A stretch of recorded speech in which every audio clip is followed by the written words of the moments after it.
All right. And it says we're live. Hold It on. Let me says, pull it up on my hello, phone. everyone. Are we live? I don't Hello. know. Hello, YouTube land. I don't know. They're talking about cheese curds in the chat, so I'm here Ooh, for it. I see Hi, us. everyone. Hello. Happy Thursday, everybody. Oh, my goodness. I gotta turn my Happy volume down. pre Hi, everyone. Happy pre-Good Friday, folks. Oh, I know. I can't believe that Easter's in a couple days. That is wild. Oh my gosh, I gotta get all the way up to the top of the chat. Hello, everyone. Welcome in. Hello. Hello. Can you guys see us? Hello. Hopefully you can. I gotta refresh my phone. I'm sure that's a problem. It is. Hello, everyone.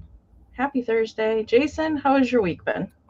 Busy, busy, busy. Let me tell you, I love Anna to death. I can't do kittens anymore. From here on out, and she's supposed to be closer to the 2-year mark per our vet as well. Yeah. Lord have mercy. She's hissing at the boys. She's definitely staking her territory. And the boys are so docile that literally they're just like, what do you want? And she's all like in their face, hissing and pissing. And and then at night she's still quarantined in her room. So we want to get her out as soon as possible. But so that's added stress to already being self-employed and stressed out. I know I'm preaching to the choir. I know with Parm. Well, Parmesan is full on turbo kitten mode 24/7. So he was up here a moment ago, and he hightailed it out of here. So I don't know. Maybe he'll be back. But I understand. Yes, you do, Karen. Yes. Oh my gosh. So it's just been busy over here too. Our water heater died yesterday, so that's fun.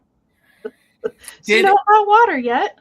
Hopefully, fingers crossed, we can do that tomorrow. Did it leak? Did it ruin anything? No, that's my biggest fear. It just it was older. It was an older one, so it was inevitable that probably it was on its last leg anyway. So everything is fine in that. No flooding, if that's what you're wondering. No, that's good.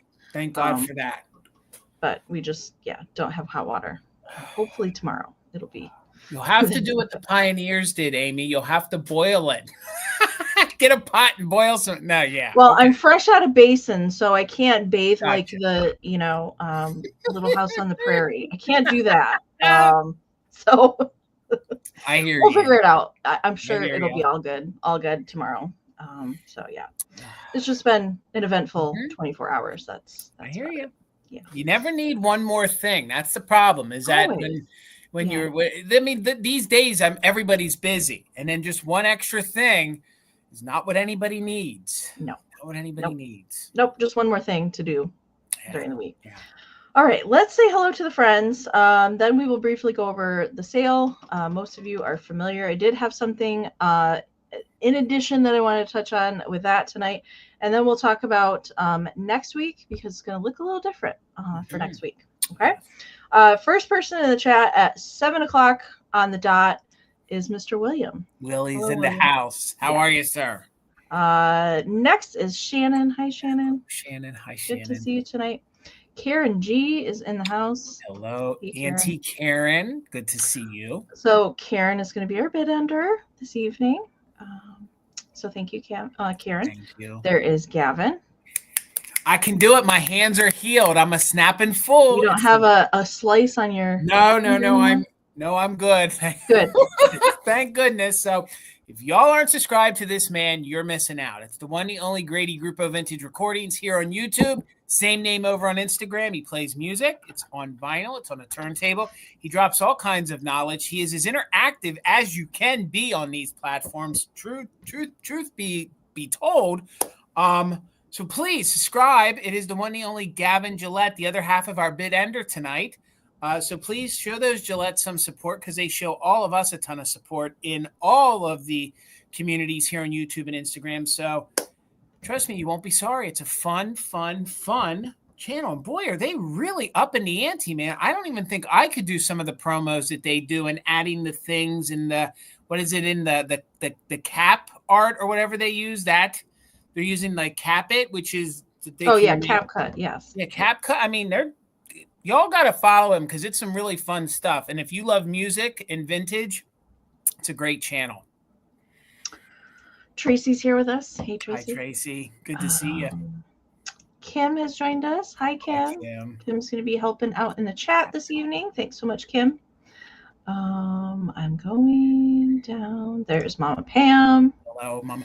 Oh, so it's official. We have a lock on our showcase down at the booth, and Barbies are coming. Ooh, okay. Barbies and clothing are coming. Okay. They're going to be locked up. So yes, they have to be. They went down there and fixed up the cabinet, so now it locks. It didn't before. Okay. So now it does. But yes, the Barbies will be coming after Easter. So. And a box arrived this afternoon, and I think there's some cookies in it. So it just got here this afternoon. Did you eat any? Not yet. We have not opened it. It literally arrived like 2 hours ago. So I know. You have to share with Tina. I will.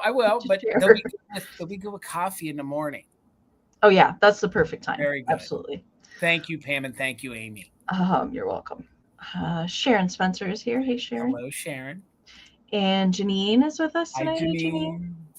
Aunt Kiki is here. Hey, Aunt Kiki. How are you, friend?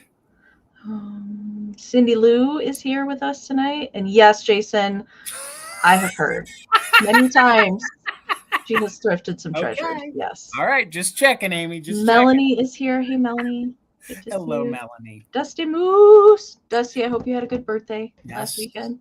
Hopefully I'm sure you did. Hope you found lots of goodies at the flea market. Hopefully. Who else am I seeing? Everybody's saying hello to each other. Debbie. Debbie with the editor. There's got to be a new name in there. Hello, Debbie. Hi, Debbie. Good to see you tonight. Sandra D. Hello, hey. Hey, you guys. There's Jason's mom, Linda. Hello, Mom. I love you, Mom. Uh-oh. We have a new profile picture. Uh-oh. Kathy changed her profile picture. She did? Is that the Magic Kingdom? It looks like I think it is. It looks like Cinderella's castle to me. Okay. Hello, Kathy. Spark Joy and Life is here. Welcome in. Good to see you, friend. That always throws me off. Treasures is here. Hello, Sharon. Good to see you. Guys, please subscribe to her channel. She puts out Shop With Me videos, and if you haven't seen them, she's done a few at Mother Tucker's. So please go check those out. She did a great job on both of them. So thank you so much. Brian is here. Hey, Brian. Hello, Brian. Good to see you, sir. Was it warm in Michigan? Speaking of like New England and being cold, I'm done. I'm sending a letter to somebody because 80 degrees one day. We switched the air on, and then we switched the heat back on in the 30s. It's been like in the 20s, 30s the past few days. It got to 50-something today. It's supposed to be warmer tomorrow. We're supposed to have storms and all that. I'm done with this. For the weekend, but yeah, it's just spring. It's back and forth, and I wish it would just make up its mind. Some of the flowers didn't even bloom because they died off. The tips died off because we got like a frost. So it's. Chris is here. Hey, Chris. Hi, Chris. Good to see you, friend. Retro D is here. Hello, Retro D. I just see. Oh, Minx is here. Hey, Minx. Oh, no. Tracy, you can keep the earthquakes. Now I don't feel so bad about the cold weather. Hello, Minx. Gosh. Sandy Bowman is here. Hello, Sandy. Welcome in. Tina. Hey, Tina. Hello, Tina. Hi, Tina. Heather has joined us tonight. Hello, Heather. Good to see you. Rachel Simmons. That's a new name. So welcome Rachel. in. Thanks for joining us. KB is here. Hey, KB. Hello, KB. All right. Val. Hey, Val. Haven't seen you in a while. Welcome in. Yes. Welcome in, Val. I hear commotion downstairs. Uh-oh.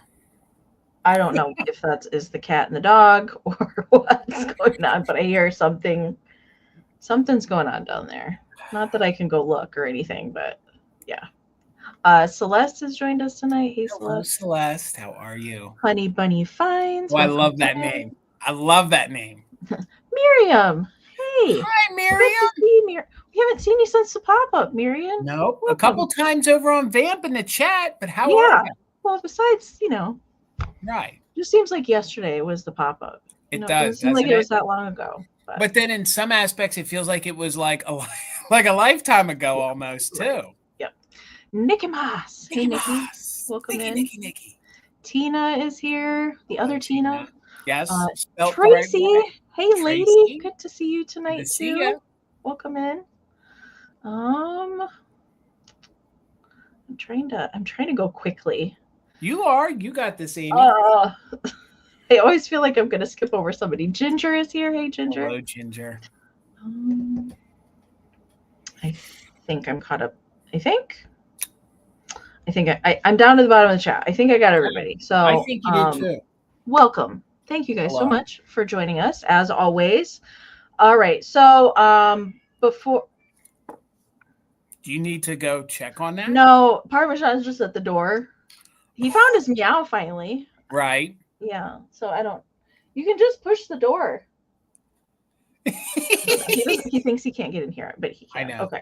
Yeah. So before we go into the sale, next week's going to look a little different. Both Jason and I have something next weekend. So Fantastic Finds will not be on Thursday next week. We are going to be on Monday. All right. We're going to be Monday at 8 p.m. Eastern instead of Thursday. Because Jason's got Extrav going on. Do you want to talk about that a little bit? Yes, please. If you guys are anywhere in the area, please head on out. Our Extrav starts on Wednesday. So it starts next Wednesday, and actually Mother Tuckers will be open on Wednesday because usually we're closed on Tuesdays and Wednesdays. So we will be open 9 to 5. And then on Thursday, Friday, and Saturday, we will be open. We'll be open at 9, and we're probably going to close at 7 unless we have customers, and we'll stay a little later. But please head on out. What Extravaganza is that all of the malls are jam-packed with vintage for you guys, your shopping pleasure. We keep extended hours. 2 of the local Redinger flea markets open up both days, Saturdays and Sundays. Those are good flea markets. So there's one up in Kutztown, Pennsylvania, and then you have the one here in Adamstown, and Shups Grove also opens up. So those markets fill up with traveling flea market style dealers. They're actual antique dealers too. It's not just all nickel and dime stuff. So come on out, support small business. Folks travel from Canada, Texas, all over the world to come in and shop Adamstown. And they do. They run a lot of sales. So if you are a reseller, yes, you're coming to a retail arena, but hopefully where you're taking that is a little higher of a retail area than ours, so you can make money on it. So it starts on Wednesday, and it will run through next Sunday. So this next Wednesday coming up, not yesterday, this Wednesday coming up, so it'll be Wednesday through Sunday. So hopefully you can come on out to Adamstown, Pennsylvania. We're right off the PA Turnpike. Right off that PA Turnpike. And they have a nice big parking lot, too. They do.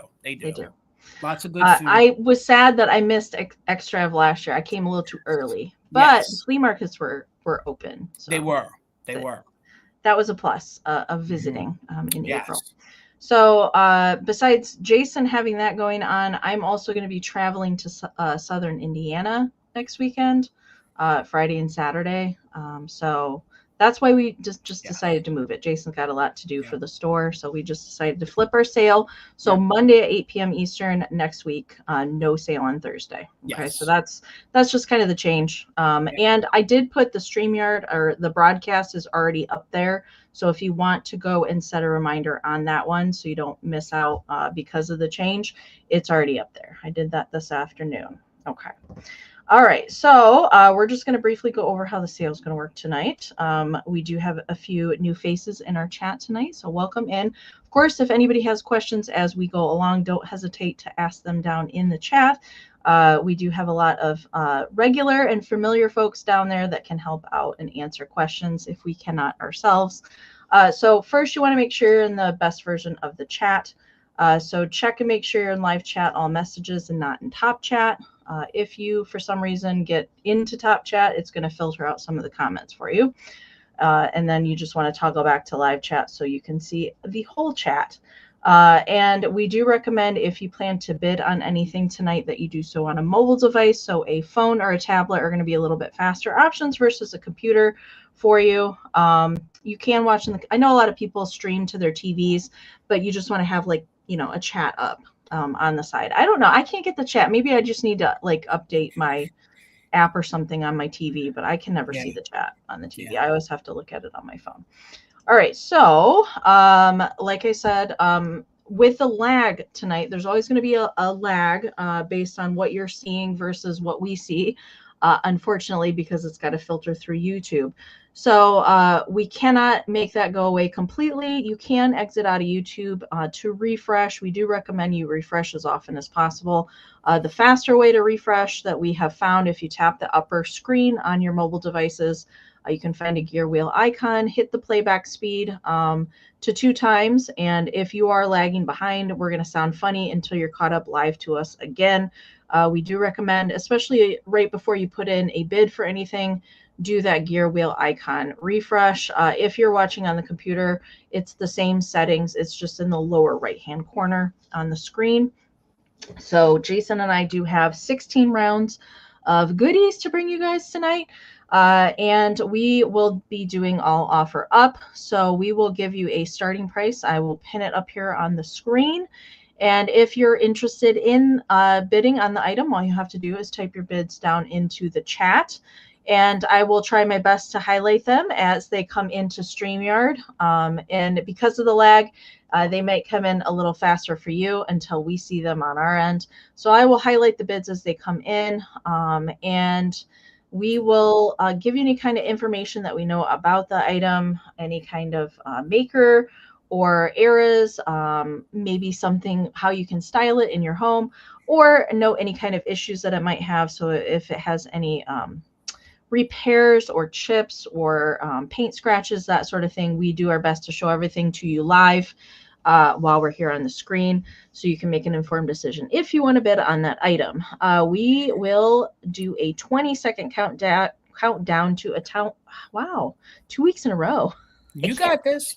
We'll do a 20-second countdown to account for that lag. But do get your bids in early. Don't wait till the end because inevitably that lag will get you and you'll come in after the bid end. So the highest bid that we see in the chat on our end, come in before Karen Gillette's official bid end, will be the winner. We also do the just in cases here on my channel. And come on. I selected it. There we go. Okay. StreamYard is being weird tonight. So we are doing the just in cases. If you don't want to use the just in case, you do not have to, but it is there available for those active bidders that do want to use it. So we just ask that you've put in at least one straight bid on the current item that we're showing. Then you're welcome to utilize the just in case during the countdown only. So what the just in case is the max amount that you're willing to pay for the item plus the letters JIC.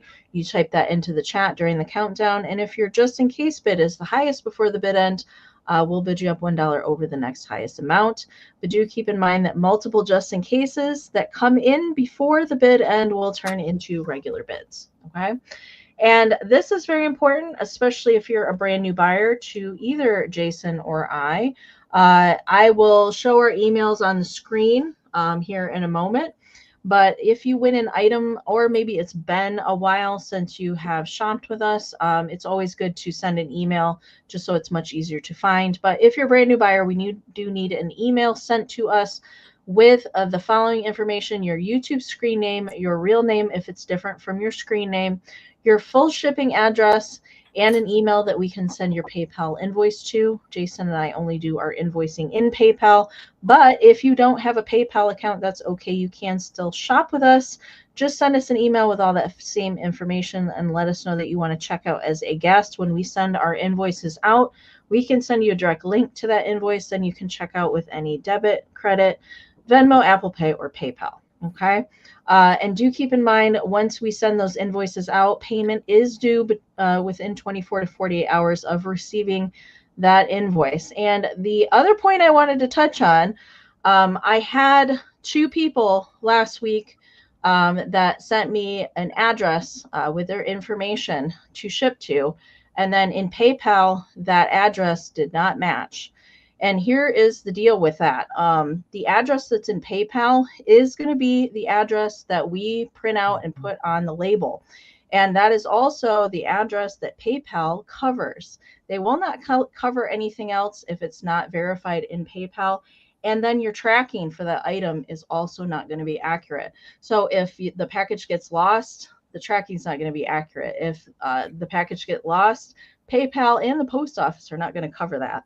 And so there's no coverage if your address is not correct in PayPal. So do make sure and check, or periodically check in there and make sure that you have the correct address in there.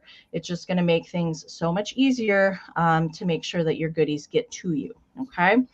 And then as far as shipping goes, that is not included in the winning bid price. That is additional.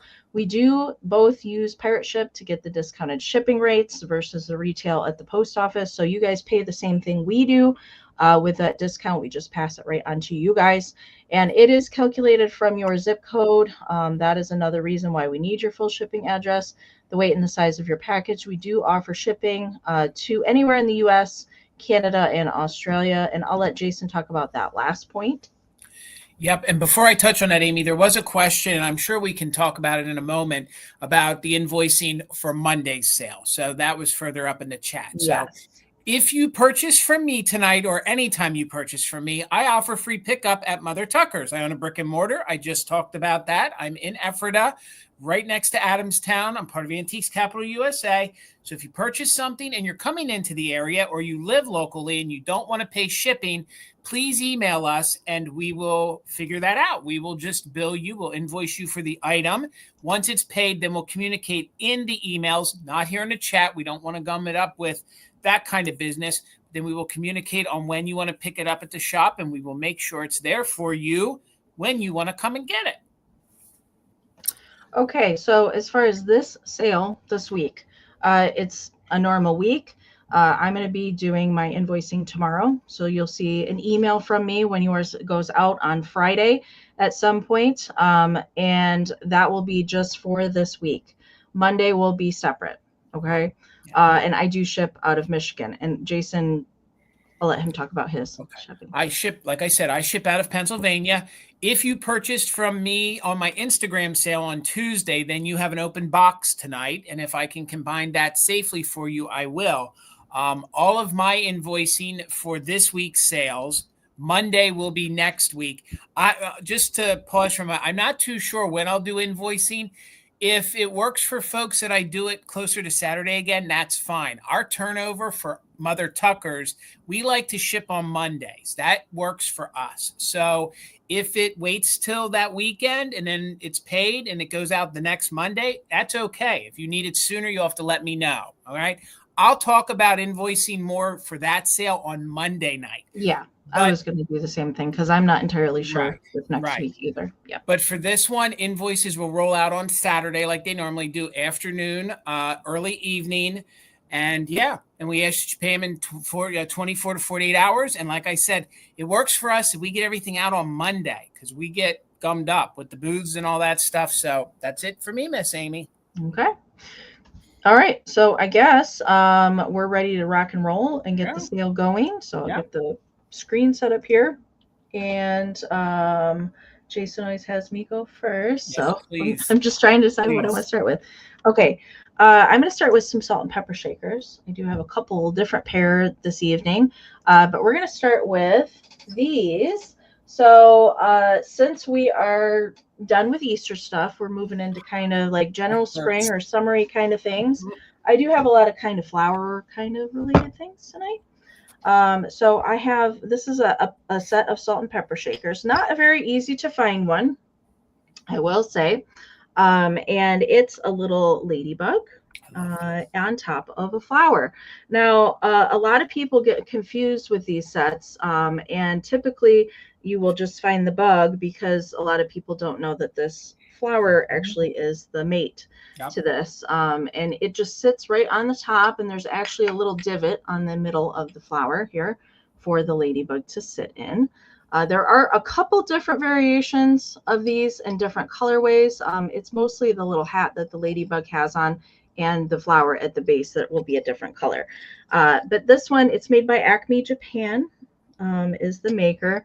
This one does have the cork stopper there. Let me get caught up on the chat there. I see Deborah and Celeste. Thank you so much.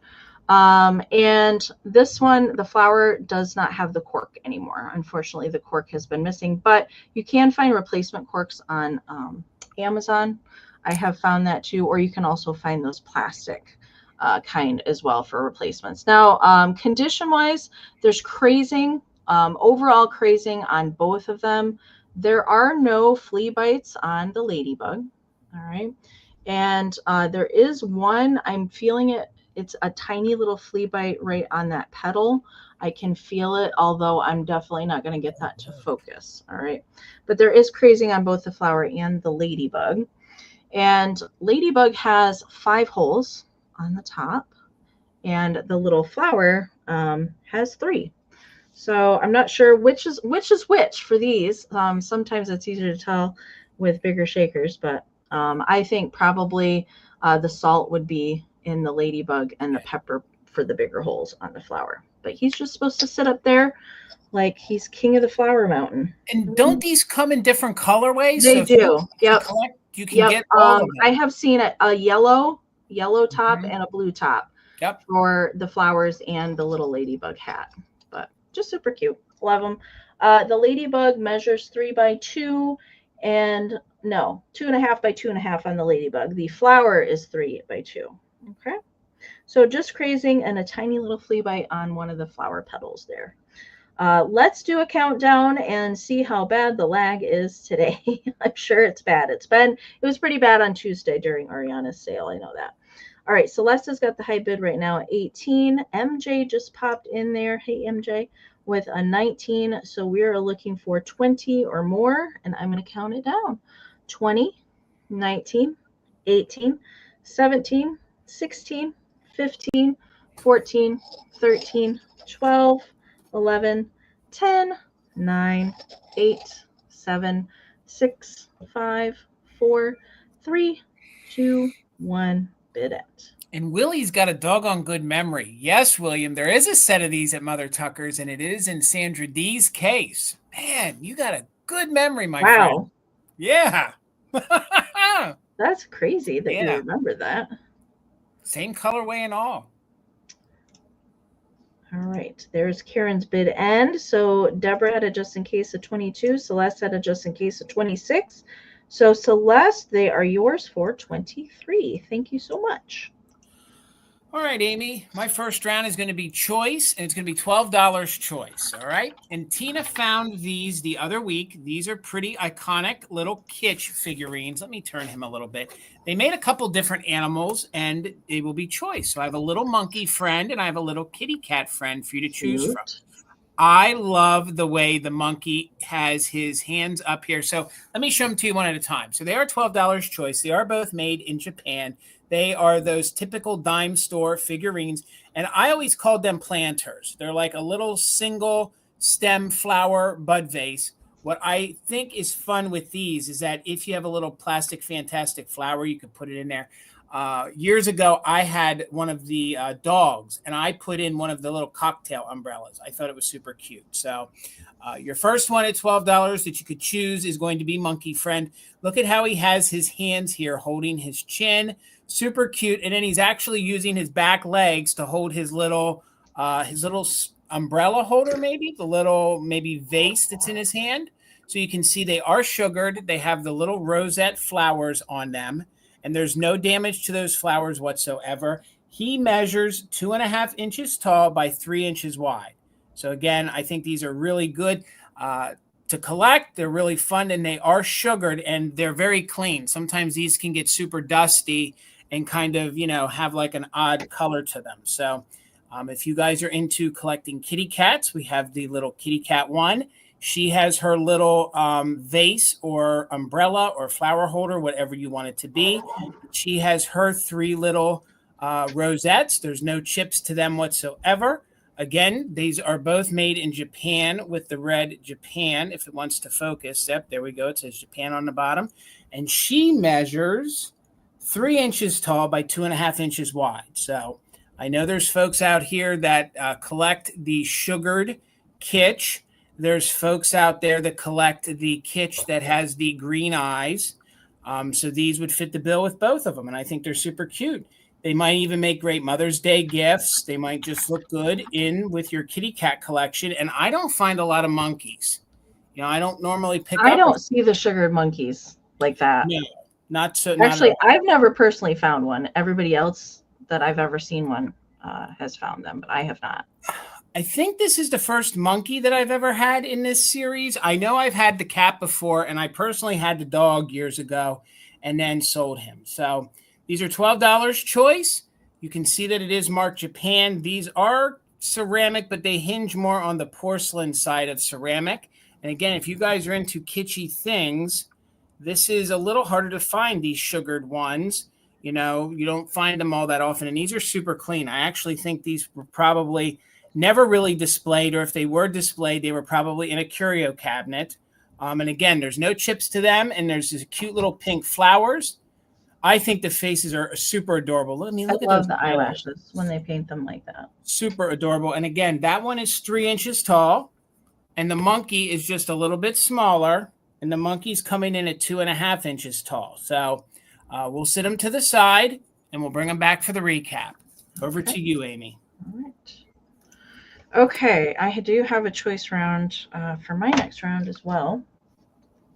And it's between older chenille birds. These are awesome. I have seen some of these actually at the Midwest Holiday Show. I remember there was a vendor that had a whole table full of them last year, but they're more of the Christmas birds. And there we go. So I have 3 to choose from. They're all different kinds of birds, and they're all different sizes. So I'll start with this one. So this will be the first one. And they are the older style of chenille. They do have metal wired feet, and they're super soft and highly detailed and colored. This one here, I'm going to call blue for this one. And it does have wire armature. You can see underneath the wings and stuff. So you can kind of pose these like how you want. And the neck and the head are also fully posable. Now this one here does not have an eye on the one side. And this was how I found all of them. So they're tiny little seed bead for the eyes. I wish my camera would cooperate, but it's just not gonna. There we go. Now you can see. And there's also chenille little beaky. So he's kind of got a yellow head, and then different variations of blue. Oh, he does have both of his eyes. It's just pushed back a little bit further.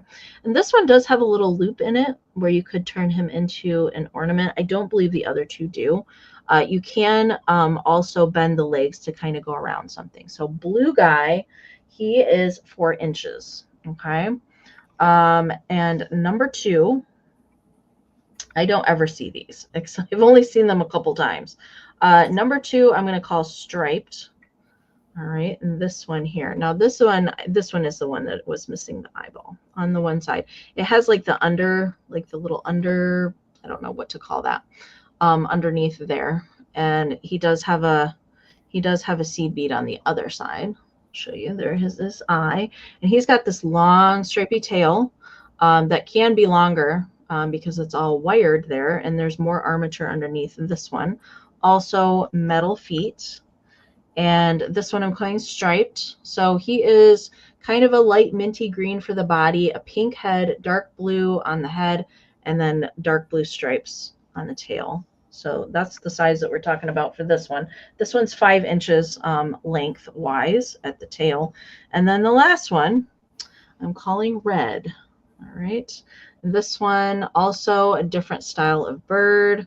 I think these are all supposed to be like kind of tropical birds. This one doesn't really read anything specific to me except for some sort of tropical birdie there. This one appears also not to have the seed bead on this side, but it does on this side. Colors in this one are kind of like an ivory for the main body, red, and then like a minty green kind of for the tail feathers that stretch out. There's a little bit of blue on the end there, but you can fluff these and change the tail and change the pose, all metal feet as well. I did get these to stand up too. Oh, hello, Heather. I see Heather and Dusty are in. So this one I'm calling red, and he is 4.5. So I'll show you the size difference. All right, so there's the blue one as compared to the red. So the biggest one is the stripy guy, and then the blue one is a little bit smaller than the other two. Okay, so there they all are. It just reminds me, we were talking about the Tiki room at Disneyland. Kim and I were talking about that, actually. I loved that as a kid. I still like it. The Tiki room with all the singing birds. All right, so Dusty's in at 15. We're looking for 16 or more on choice, and we're going to claim by color. So we're going to do blue for this one, stripes for that one, and red for the other one. All right, let's count them down. 20, 19, 18, 17, 16, 15, 14, 13, 12, 11, 10, 9, 8, 7, 6, 5, 4, 3, 2, 1, bid it. I saw a rooster like this once, and it was a huge, epic, big. Oh yeah, there's really big ones. Yeah, that are hundreds of dollars. Yeah. Yeah. All right, there's that bid end from Karen. Thank you so much. All right, so Dusty had a just in case, but did not need it. So Dusty at 15, let me know if you want blue, stripe, or red. And if Dusty doesn't take them all, Heather's going to get second pick. And I will just watch the chat. We'll get Jason going. Thank you all so much. Those would be fantastic if you had a vintage bird cage, and put them in there. Yeah. That'd be really fun. $12. $12. She wants the blue and stripe. Blue and stripe. All right. So the red guy is available, Heather, if you want the red one. Let me know. Thank you so much. Right. I have this kitschy embroidered piece. A lot of times we see this embroidering probably on dish towels, or sometimes you see it on aprons. Usually when they're small like this and they're framed, in my world, we call these samples because that's what they called them, was samples. So $12. Hopefully we have some kitsch lovers that love little kitty cats, and it's in pastel colors of pink and blue, and it says welcome. And little kitty cat is wearing an apron and is sweeping its little tail off. So it's in this fun vintage style frame. What's unique is very old school, which I love the character to it, is this is the old school way. You use the old push pins and string to hold it up. And here on the back, I don't know if this is what was in it, but it says something here called the coffee cooler, and it discusses back in 1863.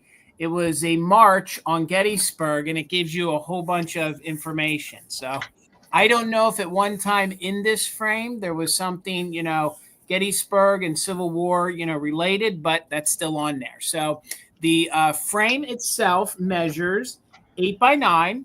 8 by 9. It's in this gorgeous oak style wooden frame, and I just love the little vintage kitty cat. I think it's probably 40s or 50s. Super kitschy, says welcome. I think it would be fun to put with, your kitty cat collection. If you do a nice gallery wall with crewels or things of that nature, thank you, Kim. I see you're 12. So we're looking for 13 or more. There are no stains to it whatsoever. No condition issues. There's no weird smells. I didn't clean any tobacco off the glass. So I believe it came from a very clean home. And then you can see Kitty sweeping so much, it's actually kicking up some pink dust here, which they did some embroidery work there too. So maybe you guys have the dish towels with this same style kitty on, or something that's close. Maybe you have pillowcases. Maybe you have a runner or something else. And then I thought this might pair well with it, kind of as a go along, something that can be hung on the wall. So we'll just get up here close so you can see. I do believe it's on a piece of cotton. I don't know if it was formerly something else. I just feel like since it says welcome, it was probably meant to be framed from the very beginning. And usually when they're in frames like this, they're called samples. So, and you can see it is an old school frame with the nails in the side. So if it starts to loosen, you can just tap those nails and make the frame a little bit tighter. So let's go ahead and do a countdown. We're looking for 13 or more. Thank you so much for the bid, Kim. Remember, guys, we are doing just in case if you're an active bidder. So 13 or more from 20, 19, 18, 17, 16, 15, 14, 13, 12, 11, 10, 9, 8, 7, 6, 5, 4, 3, 2, 1. Bid end. Meow, meow. I love the eyes, the whole kitschiness to it. That is so cute. They did a really good job. Now, I don't know if it was one of those ones that had the outline or the stencil, and then that's how they did it, or if they free-handed it, but it was a good job. So thank you so much, Kim. Congratulations. It's coming to you. Meow, meow. I love Kim. this. Matthew, thank you so much. That's Hello. my very first super sticker ever. Thank you. Is it real? Come on. Really? It is, yeah. Okay, all right. Thank you, Matthew. I appreciate that. Thank you, thank you. Okay. I am gonna get the screen switched over here. Okay. I do have a couple cool books tonight. And this round is going to be a book round. It's going to start at 24. I have never had this one before, I don't believe. And it's not Elizabeth Gordon like I would want it to be, although it's very stylized like an Elizabeth Gordon book. She has one very similar to this, but this one is not by her. This one is by Penny Ross, and the verses inside are by Anna Scott, but the illustrations are by Penny Ross. So if you like Elizabeth Gordon, the Flower Children books, you're going to like this. Well, Matthew, thank you so much. I appreciate that. Now you got 2 of them, Amy. I know. Well, I got 2. Thank you. Okay. I did want to note that there are some pencil markings in here. All right. And so first off, on the inside cover, they took a pencil and went around these little flower faces, which isn't terrible. Okay. But there are some other things throughout the book, and I'll try and show that to you. And the copyright on this is the first edition, FYI, from 1914. Okay. So I see Dusty and MJ both in at 24. Thank you so much. And I have never found this one, so I'm excited to show you some of the things. Now, throughout the book, whoever had this book did write some little inscriptions on some of the pages like that. I don't think that it takes away from the book at all. I mean, it's easy to erase those if you want to. I left them in case you like them. But this is what the book is like. So it has each of the flowers and then the little verse that goes underneath with it. So very similar to Elizabeth Gordon. That is how she does all of her books as well. But I did mark some of my favorites. These are just adorable. If it were me, I would, prop the book open, maybe do a little display around them. Look at little Buttercup. So cute. The trillium. So that's an iconic spring flower, especially here in Michigan. When the trillium come out, that's when the wild asparagus comes out. And that was something that Mom and I did when I was a child. We still do it, actually, but that was like the true sign, like, ooh, we got to start hunting the asparagus. Look at little Violet. Oh my goodness. She's adorable. So cute. She kind of looks like a Cupid, really, in there. Look at the bleeding heart. Oh my. I know. My. Broken-hearted. You, Amy. Broken-hearted, bleeding heart. I'm not going to show everything in here, but here's another little inscription in pencil up at the top for Rose here. I really like Rose. And we've got honeysuckle next door. I'll just show you a couple more of my favorites. Of course, I like the pansy. I do have a few other pansy things tonight. And MJ, let me get you highlighted there. Thank you so much. And we've got Morning Glory and Phlox. I really like those too. Really cute, just illustrations. All right, I did mark Foxglove because there's a tear on this page right here on the corner. So Foxglove does have the little corner tore out. As I was going through it, I just marked it. Really, I didn't notice a whole lot of other kind of bending or tears or anything like that. There is just some wear to the cover on the corners as usual. Here's little Marigold and Cosmos. So that says the youngest princess takes care of the cosmos is what that says at the top. I don't know why. I don't know. Mysteries. There's Black-Eyed Susan and the sunflower. So I'm sure that you guys probably have a favorite flower. And then toward the back, there are some other poems about different flowers toward the backside. But coverware right in here at the corners, that's about the worst part of it. And then cute little illustration here on the backside. Okay, so pretty good shape overall, I would say, for 1914. Okay, let's count it down. MJ is at 25, so we're looking for 26 or more.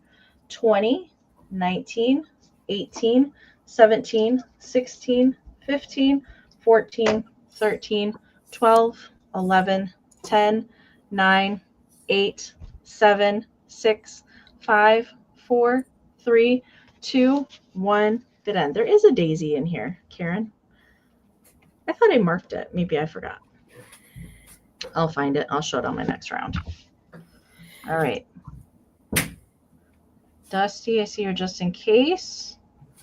And there is Karen's bid end. And MJ, unfortunately, your 33 did come in after the bid end. Dusty, it is yours for 26. Thank you so much. Okay. $14, Amy. $14. And I'm just going to call this vintage because I actually remember back in the 80s, I think they remade these and they had a vintage look. But I'm not too sure how old it is. But I think for $14, it has a really good look. Ooh, it looks very, very 1930s, very 1940s, pinup girl. It is an oak jewelry box. So that, I'm pretty sure it is oak. I gave it the smell test. It doesn't smell like cedar on the inside. So I don't believe that this is a cedar box. I just believe it is lacquered oak. So it's in very good condition overall. I think this would be really, really fun if you displayed it this way, sideways, or if you, I mean, it definitely has, you know, vintage looks, you know, to it. And it would make a great jewelry box. So this is an actual picture. So I don't know if they actually took it from an old pinup and like decoupaged it on or what, but it definitely has a great look. And this is all etched in here. You can feel it with your thumb. And then of course, you know, that's like inlaid in here. So they definitely gave it some, you know, 3-dimension. It has a very deco kind of feel about it too. So let me give you some dimensions on this. It measures 8.5 inches across. So it's 8.5 inches this way. It measures 5.5 inches that way. When it sits on your table or wherever you want to have it, it's going to be about 3 inches tall. So there is minimal wear to the piece, as you can see. This would be one of those fun pieces. You could use it on a desk. You could use it as a jewelry box. You could, you know, use it to give as a gift. There you can see the hinges on it. The hinges kind of have an older feel about them, but I'm not confident enough to tell you that this is from the 1930s. So it's very, very clean here on the inside. If you know somebody who, you know, is a gentleman, maybe with Father's Day coming up, if he wants to maybe put I don't know, his cufflinks or things in that, I think this would make a great desk caddy and it would make a great jewelry box. So again, I thought it was very unique. I hadn't seen one of these in a long time. And again, you can tell that's real. That's not like photocopied. I believe that is real. And then they decoupaged it onto the front. So again, it is it's 8.5 inches across. It's 5.5 inches tall. And then when you close it, it's about 3 inches tall. So Jason, did you say anything about the illustration on that? I don't know exactly who the illustrator is. I recognize it, but I can't think of who that is. I do too. They did the hand fans. Yes. I didn't have time to Google image it, truth be told. And I agree with you, Karen. I think it would make a great ephemera holder. I thought, you know, we gather these postcards, you know, where are you going to store them? In the meantime, you could store them in here. And if you collect pinup, you know, ephemera, you could put it in here. So $14 if anybody is interested, but I'm not seeing any interest. So we're going to put it to the side and we're going to keep on going. Over to you, Amy. Right. Okay. Oh, no, Deanna's in and Karen's in. Oh, okay. The lag. Okay. All right. Thank you both so much for the 14. So 15 or more. And here is where the wear is. I don't know if I showed that earlier, but it's just like, it just looks like a little bit of like raw wood almost. So I see you, Karen, at 15. Thank you so much. So let's do a countdown, 16 or more. 20, 19, 18, 17, 16, 15, 14, 13, 12, 11, 10, 9, 8, 7, 6, 5, 4, 3, 2, 1. Bid end. Truth be told, I'm putting in so many hours. We're flying by the seat of our pants with whatever knowledge we have upstairs, because between Anna and the new booth and extravaganza, I don't know if I'm coming or going. There's our bid end. Thank you so much, Kim. I appreciate both you ladies. Deanna, it's coming to you for $16. Thank you so much. I think it is, Tracy. I believe it is. Thank you guys so much. I hear you on that front, Jason. Yeah, I didn't even know today was Thursday until a few hours ago. I don't even know. I know it feels like a Monday to me. It does. That's what it feels like. Okay. It does. I'm going to do my tablecloth next because these are hard to show. So I'm going to do that and get it out of the way. I did launder this. I did wash it. Unfortunately, I didn't have time to iron it. So that's the only thing. It's not as crisp as I usually like to bring these to the sales. But it is freshly laundered. It really didn't need spot treating or anything like that. It was very nice and clean when I found it. I do like to just freshen up the linens. Now, it's not really showing true to color on screen. It's baby pink, all right, and it's covered with dogwood flowers. It's gorgeous. This is a large rectangle tablecloth. And it does measure 52 by 66. All right, so it's a nice big one. And it's made by Will and Durr. It does have the original tag someplace. I'll eventually find it for you. But it just has, they did make this particular tablecloth. The Will and Durr, I actually have the same tablecloth down at our booth, but it's a red background instead of pink. The pink and turquoise versions of these are the hardest to find of the variations. They did do, I think, 5 different colorways of these and matching napkins as well. But the colors in the dogwood are gray and like an off-white cream color, and then a very dark like maroon or a dark mulberry kind of color for the flowers. So it's very, very nice condition. Probably one of the nicest condition tablecloths that I've found. I'm not sure if it was just not used that often, or whoever used it put a plastic cover over it to protect it. So I'm not going to be able to get back as far as I want to be able to show you the overall pattern, but there's clusters of flowers that go along the entire edge, and then there are 3 that go along the middle, and a Parmesan tail for good measure there in the back. So I'm not going to be able to show you like it all fully stretched out, but I think that you get the picture here. Yeah. But it is really nice condition. Again, it does measure 52 by 66. I thought I'd bring that this week because it's just the perfect, I don't know, dogwood. There's a person down the street here, a couple blocks, that has a dogwood tree in the front yard, and it's always one of my favorites to go and walk by and smell as well. They also have lilacs in their yard, so it's a really, really pretty combination. All right, let me get caught up on the chat there. Kathy's got the high bid right now at 25. KB had a 24 in there. And as far as I could tell, I could not find any holes, or there weren't any major stains when we found it, or anything like that either. It's just really nice condition. All right, so let's count it down. We're looking for 26 or more. 20, 19, 18, 17, 16, 15, 14, 13, 12, 11, 10, 9, 8, 7, 6, 5, 4, 3, 2, 1. Bid end. And it's much prettier in person than it's showing on screen. It's getting really washed out, but it's a nice, pretty pink in person. It's a good color contrast. Very 50s. All right. KB, I see you just in case. Right there before Karen's bid end. So KB over Kathy's 25. KB, it's yours for 26. Congratulations. Thank you so much.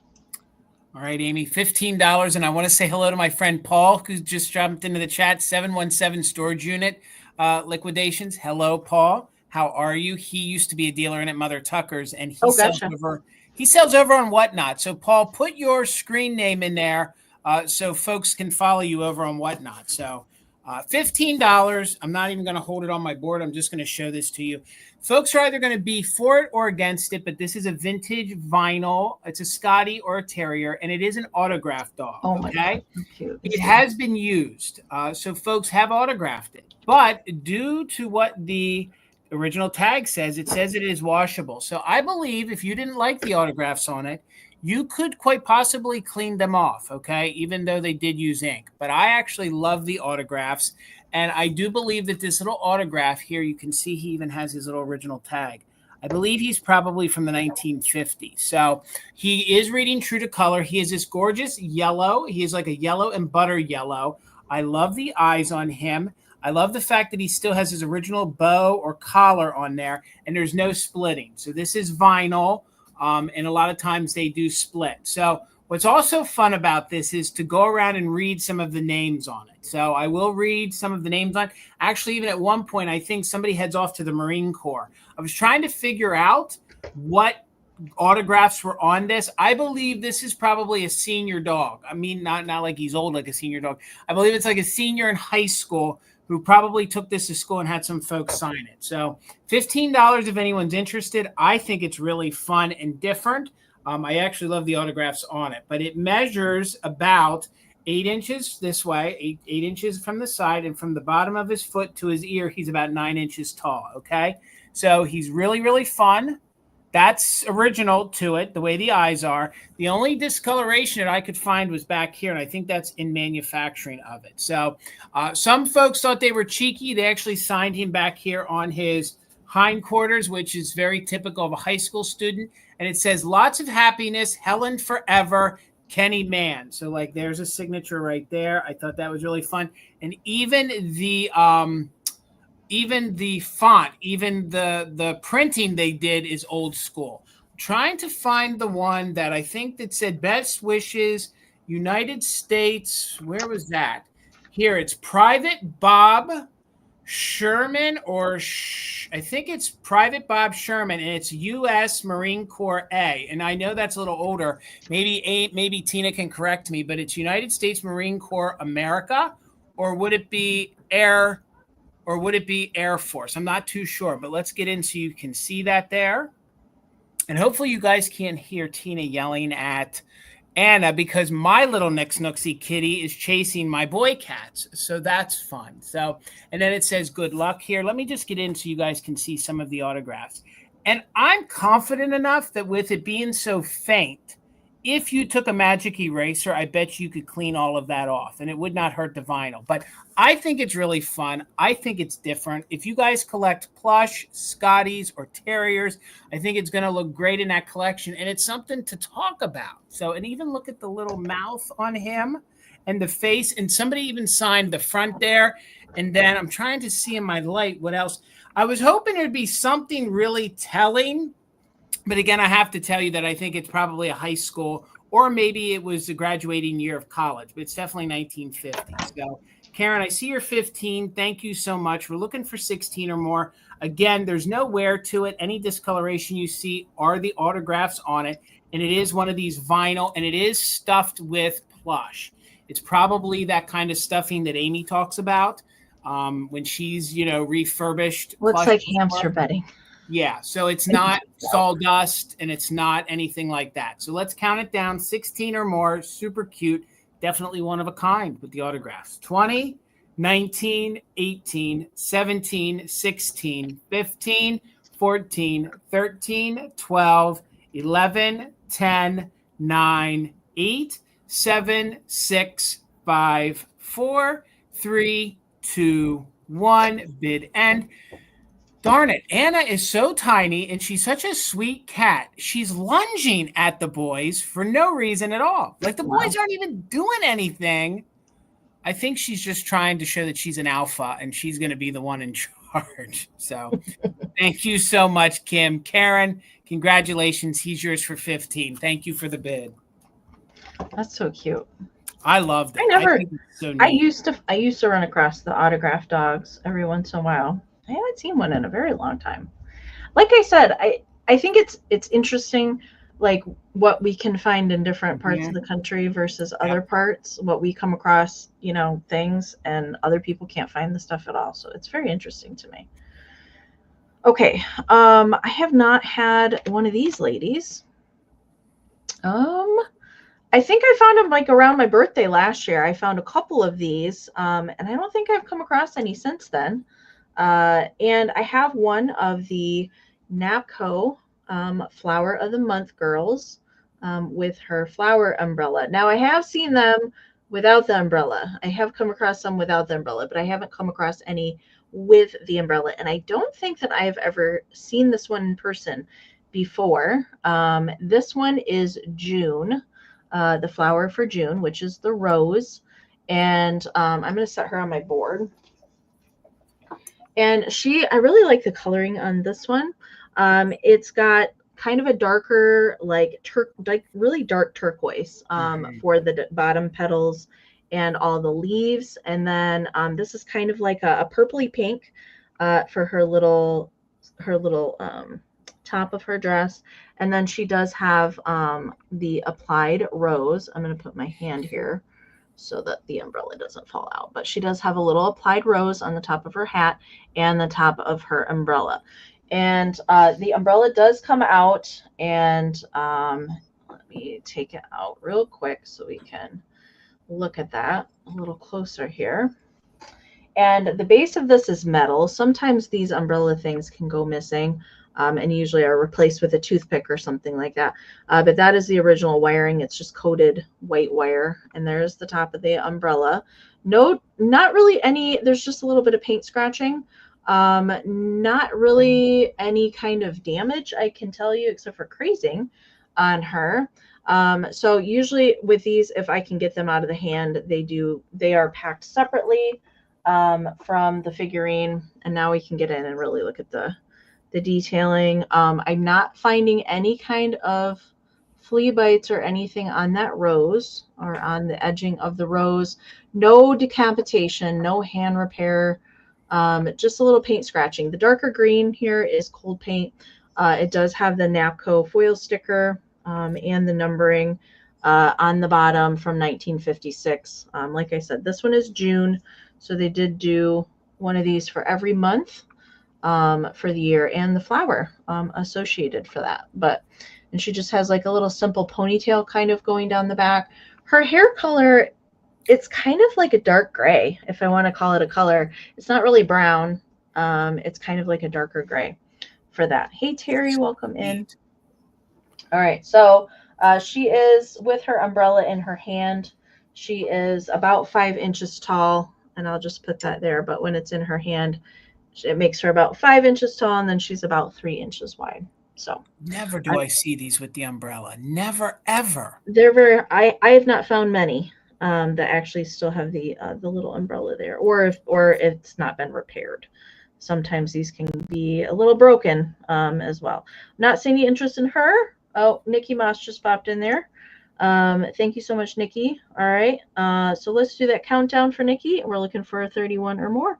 20, 19, 18, 17, 16, 15, 14, 13, 12, 11, 10, 9, 8, 7, 6, 5, 4, 3, 2, 1. Bid end. Did you see Gloria's comment that she had an autograph reindeer? Gloria, I'd love to see a picture. No, but I would like to see what it looks like. That sounds amazing. All right, there is the bid end from Karen. Thank you so much. All right, Nikki, she's coming to you. Thank you so much. All right, Amy, this one's going to start at $26. I believe this one could quite possibly be from the 1930s. Okay, so this fun little derpy, he's a little planter. Okay, he definitely has like Goebel kind of feels about him. He doesn't have to be your Easter bunny. I thought he'd be your spring bunny. I was trying to play off of Amy's theme with some flowers, but he is marked Germany. So he is marked Germany with an older style font. I'm not too sure what this is. I tried to clean as much of it off as I could. You can see there is some embossing here on the bottom. So I didn't really research him all that much. I just based it upon what I knew about him. So I think he's really, really cute. I love the fact that his eyes are going all different ways. I love the fact that we have an ear up and an ear down, and he's got this very, very three-dimensional flower in his mouth, maybe a pansy. I don't know. And you can see that they actually gave it this detail here, kind of like a starburst, to be the center of the flower. So he's very bubblegum pink. Really, really cute. You can see he is a planter. He's very clean there on the inside. You could use him for all different purposes, or just use him as a figurine, especially where the hole is for the planter. So he, to me, reads very Hummel, very Goebel. I'm not saying he is, but when you find German porcelain, this is kind of the same feel and look. And I'll tell you, some of the Goebel pieces can be very kitschy. So I think he's like, I see you, Amy. Don't think I don't see you. Big ol' eyeballs. Don't think I don't see you, because I'm watching you out the peripheral over here. So he is 5.5 inches tall, and that's from the top of the ear over. So he's 5.5 inches tall, and then he's roughly about 4.5 across, and that's because of the diameter of the ears. So again, I think he's really unique. He's really different. He could be part of your next year's Easter display. But I know folks do love themselves a good bunny to be out all year round. So there's minimal crazing on him. You can see he's super clean on the inside. He is a planter, but he also speaks to me as just a normal figurine. I believe years ago at Mother Tucker's, I sold 1 or 2 in a different colorway. So I believe you can get them in different colorways. Again, he is a Hummel. See, that's what I thought maybe he was. I have seen this in blue, a blue bunny. See? I thought he was, but again, I'm flying by the seat of my pants, and thank you, Joe, for confirming. So I would say $26 is a doggone good price, because I know these Hummel bunnies usually go ridiculous. Usually I see them that they can be more flat-faced, like they're more narrow, and I see them in different colorways. So thank you guys so much. So $26 for the Hummel. He is marked Germany here on the bottom. And of course, it's not West Germany, so it's definitely probably, it's got to be before World War II. So it's probably maybe early 40s or 1930s. No chips or cracks to him whatsoever. Again, I think he's really, really cute and different. If you guys collect the Hummels, he would definitely fit into your display. So I'm going to sit him down. We'll bring him back during the recap, but he'll be $26 if anybody's interested. Let's keep going, Amy. Okay. Or maybe it's yellow. I know the bunnies, though. It's not a planter, and he's got like one ear that kind of sticks straight out. And I know the bunnies, they did them in brown, white, they did them in red and all different colors. And the face is definitely, but I didn't like confirm and research. But I've not seen the planter version. He's cool. Okay, let's do. I have a children's hanky, so we're gonna do that next. And I wish I had a little brooch to pair with this.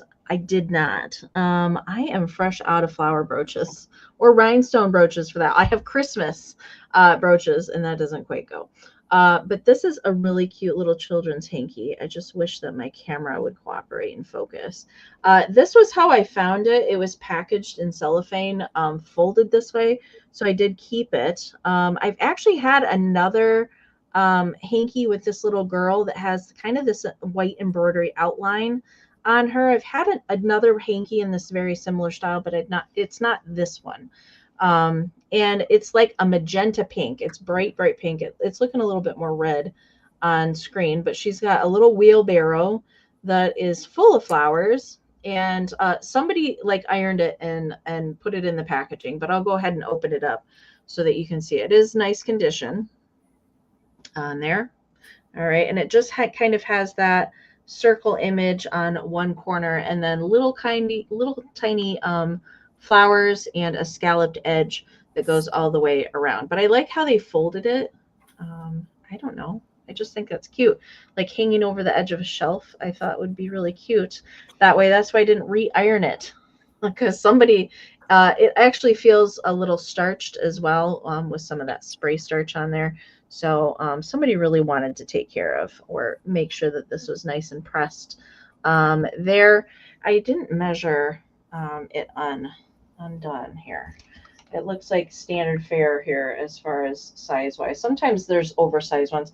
9 by 9 by 9. So it's pretty square. 9 by 9 there.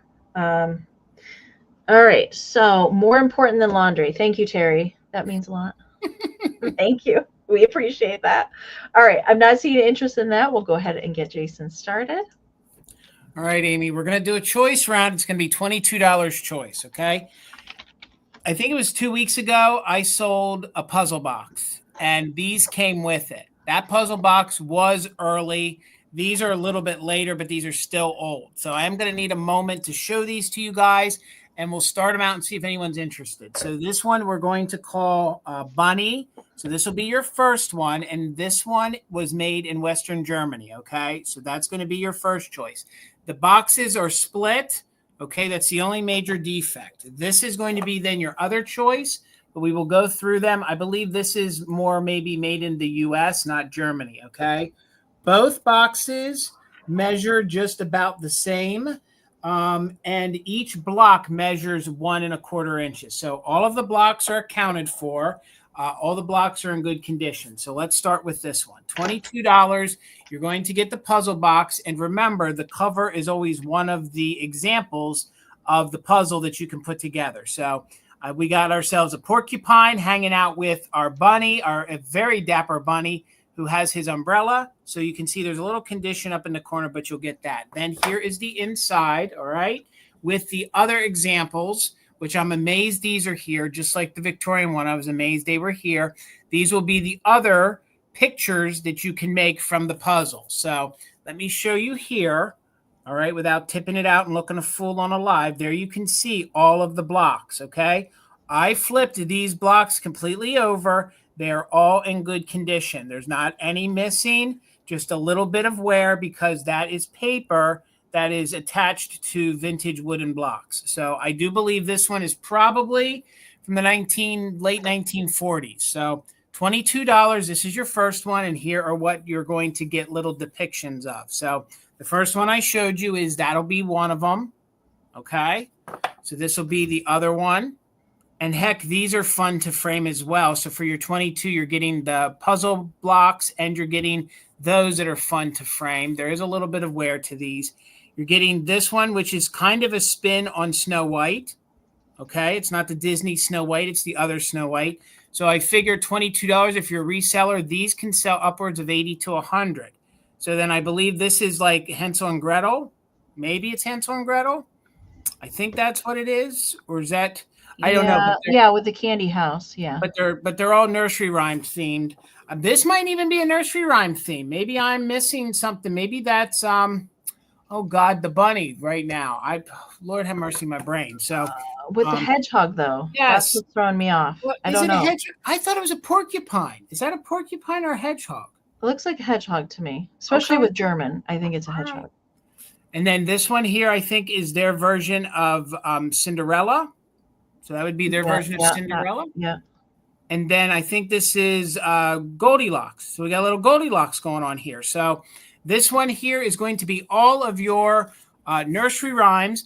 Well, then wait a minute. What nursery rhyme would this one be? What nursery rhyme do you guys think that is? Help a brother out here in the chat. I couldn't. Oh. I don't know. I don't know that one. That one throws me. That's what I didn't want to say that they were all nursery rhymes, but that one is going to be your whole box that is from Western Germany. So that one we're going to call Bunny. Okay. So thank you, MJ, for your 22. This one, I think, was made in America. This one, I believe, is a little earlier. This one, I believe, is probably late 20s, early 1930s, okay? Very Victorian style. Oh, and this one has its little hinge on it, but just remember, some of the boxes have wear on them, and the German one, the West German one, also has its hinge as well. So if you're so inclined and you can take a piece of fabric and make a new hinge on them, you could definitely do that. So there is that. Now, this one also is barely hanging on, but that is going to be one of your other puzzles that is going to be in there. So there you can see they put it together, and that's the one that's on the cover. So that gives you an example of that. So these were your like proofs. So you knew what you were going to put it together. So here's another one. And these I do believe are older. These are probably late 20s, early 30s. These are really hard to find in good condition. And then here we have this picture here. We have the little kids playing with, boy, he's definitely got a receding hairline for such a young little guy. He's a little bald already for being 3 or 4 years old. So look at the look on that puppy's face. Well, and she's like, take me higher. He's like, let's go. She's like, put the basket down. Let's go higher. And they make me laugh. And then this one's really cute. She's got her little pussycat there in her little bed. Cute. So that'll be the other one. And that one we're going to call children. So that'll be all children. So MJ's in at 22. And again, I can flip these pieces around here to give you an example. They're all in very good condition. Sometimes when you find these, they're not even in their original box. Sometimes they're completely missing a whole scene. This one, both of these, you're going to get all the scenes and you're getting the proofs to go with it. So let's do a countdown. Thank you so much, MJ, for your bid of 22. So we're looking for 23 or more. This one will be children. And I promise this will be my longest round tonight. So that'll be children. And this one we're going to call Bunny. So Bunny. The Hare and the Hedgehog. Dusty says the Hare and the Hedgehog. Hare and the Hedgehog. Thank you. So this one must be all nursery rhymes. So, but we'll still call that one Bunny, and this one we'll call children. So that might make that one even more valuable. I don't know. 23 or more, 20, 19, 18, 17, 16, 15, 14, 13, 12, 11, 10, 9, 8, 7, 6, 5, 4, 3, 2, 1. Bid end. This one I'm sure is the late 40s. This one's definitely earlier than and then the later ones. You're right, Tracy. The later ones are plastic. So these are the old school wooden blocks, and these came with that Victorian era one I had. So you got like 3 different generations of these all together. Trust me, you can't just go anywhere and find these anymore. They just don't exist. I mean, maybe it shows.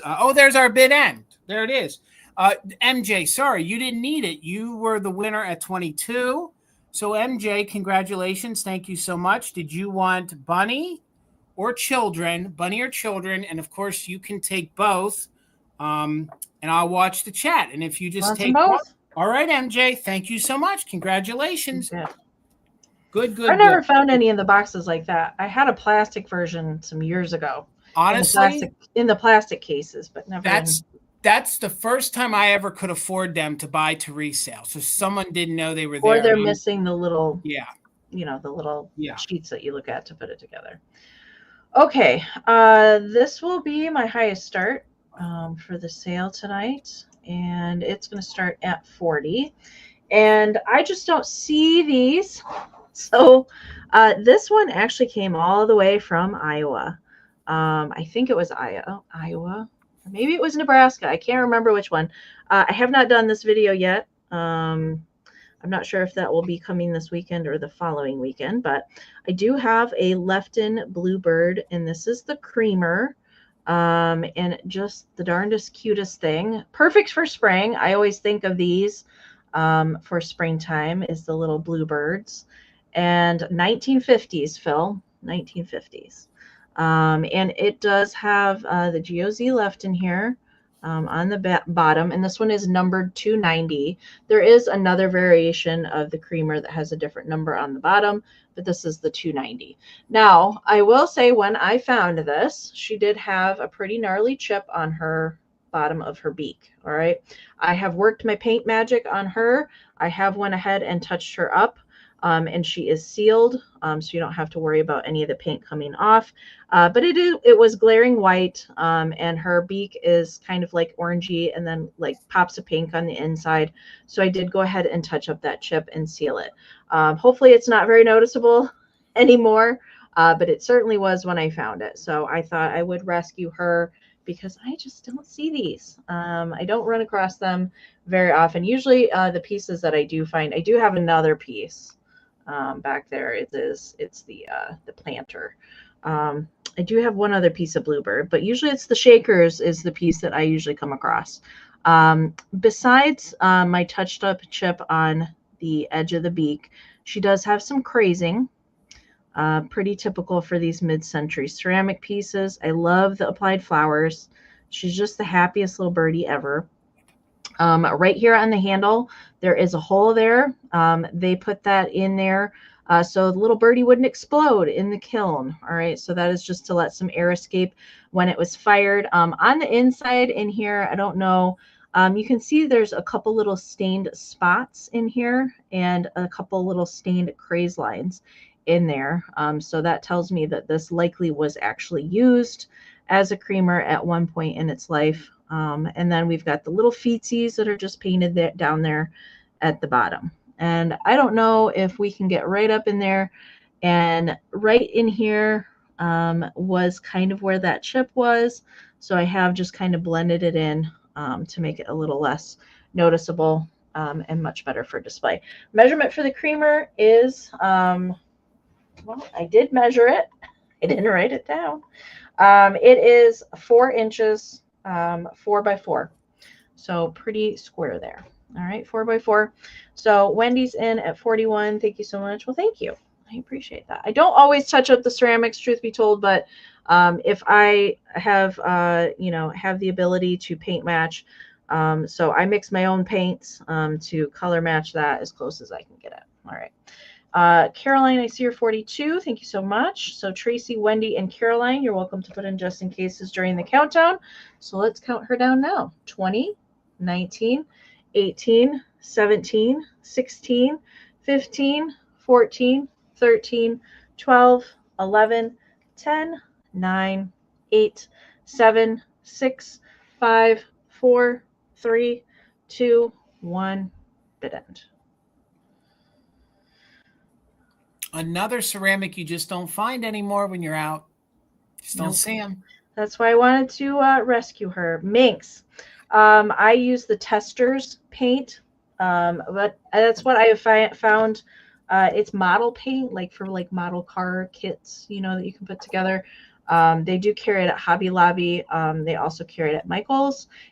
They come in little jars, and I've found, especially for the red, like cold paint red, mid-century, it's the closest that I can find for it.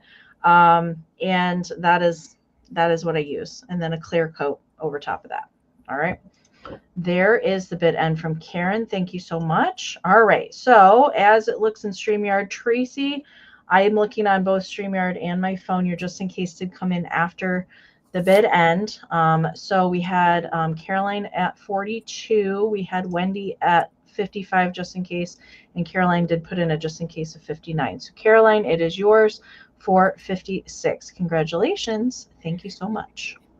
$45, Amy, and I'm going to bring I think it's my kitschiest piece of the evening. So $45. There is a little paintware to the little baby kitties, but this is a really, really hard chained family to find, made by Lipper and Mann. So I have never had the chained family. Now, if you recall, a few sales ago, I had, I think it was the art version of this cat that had the red bow ties. But this one has the Lipper and Mann sticker on it. And $45 would give somebody a really great opportunity to have a really hard chained family. So one baby is detached. The way they airbrushed these, they were very susceptible to paint scratches and for the paint to come off. So one little baby right there does have some paint wear, but there is no damage to them whatsoever. So $45 if anybody is interested. One of them still has its chain, but it's come undone. So this little baby here has the most paint wear.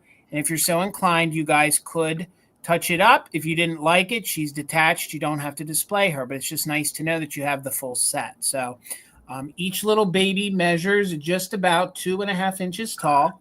So here's the little baby. And again, these are made by Lipper and Mann. Then you have the large kitty cat. These can sell sometimes upwards of $125 a set.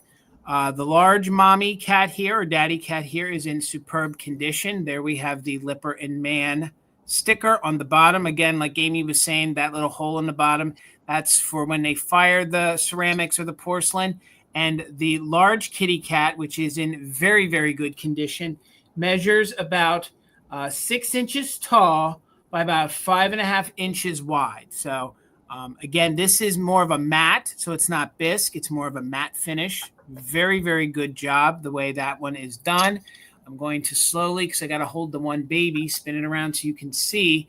The only major paint wear you have is right there on the back of the head. So these larger cats are very difficult to find in good condition, and the chained family is a little harder to find. So this one does have some paint wear, but the fact that they're both here is amazing. And hopefully we have some kitsch lovers or cat lovers that appreciate how hard these are to find. And again, this is a very large cat. And I do believe that now the way it's reading to you will be opposite, but the cat's head is on my right. The tail is on my left. They actually did another set where it was reversed. So they face each other. So if you're there's lucky big enough, figurines like that too that match. Yep. So if you're lucky enough, and there's even smaller ones too. So again, Amie, have you ever seen this set before? I have had that, but it's been some years since I have had that set. I don't remember which direction mine were facing. We collect the chained figures, and we've never had this one in our collection, nor had the privilege of owning it. And when I researched online, I don't know if it's Slipper or Man, but the same company had, or one of the companies mimics the face on this, and it's elongated body, like it's sitting just on its back 2 feet and not on all four. I think that's online right now, but the one like this, there is none online. But not going to hold us out. We're going to keep moving. Go ahead, Amie, with your next item. Okay. I'm trying to figure out what we want to do next here. Let's do this. Okay. I do have a Nancy and Starbuck doll tonight, and she's a little special. And I'll tell you about that. Why? So I don't have a box for her. All right. She was on her own. All right. So no box on her. She is dressed in green with some pink detailing on her dress. All right. And she does have this really fancy wool felt hat with some millinery flowers and lace. And she is fully jointed. So her head is jointed, her arms are jointed, and her legs. And this is number 111. Here I Am, Little Joan. That is the name of her. And she's number 111. She is 5.5 inches tall. And what is special about her? Usually when we show these, we show the little pantaloons underneath, and she has pattern pantaloons on underneath in a flower pattern with lace. This is not something you typically see. As far as my research can tell me, her and one other doll in the thousands of dolls, there's only 2 that they actually gave pattern pants to. But she does have fully jointed legs. You can see I'm moving them right now. So she can sit if you want her to. And then, the little black painted shoes, and relatively good condition. She does have like kind of the dark brown hair here on the back side. Let me show you here in my book. All right. Let me get caught up. Sandra, I see you. Thank you so much.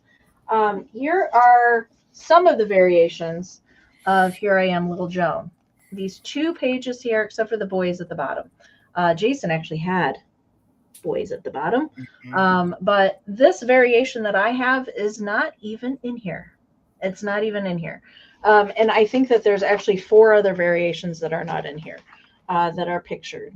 But this one, I believe, is very hard to find, which I'm surprised it's not in the book at all, with the little pattern pants. So I can't believe that they didn't actually put her in here.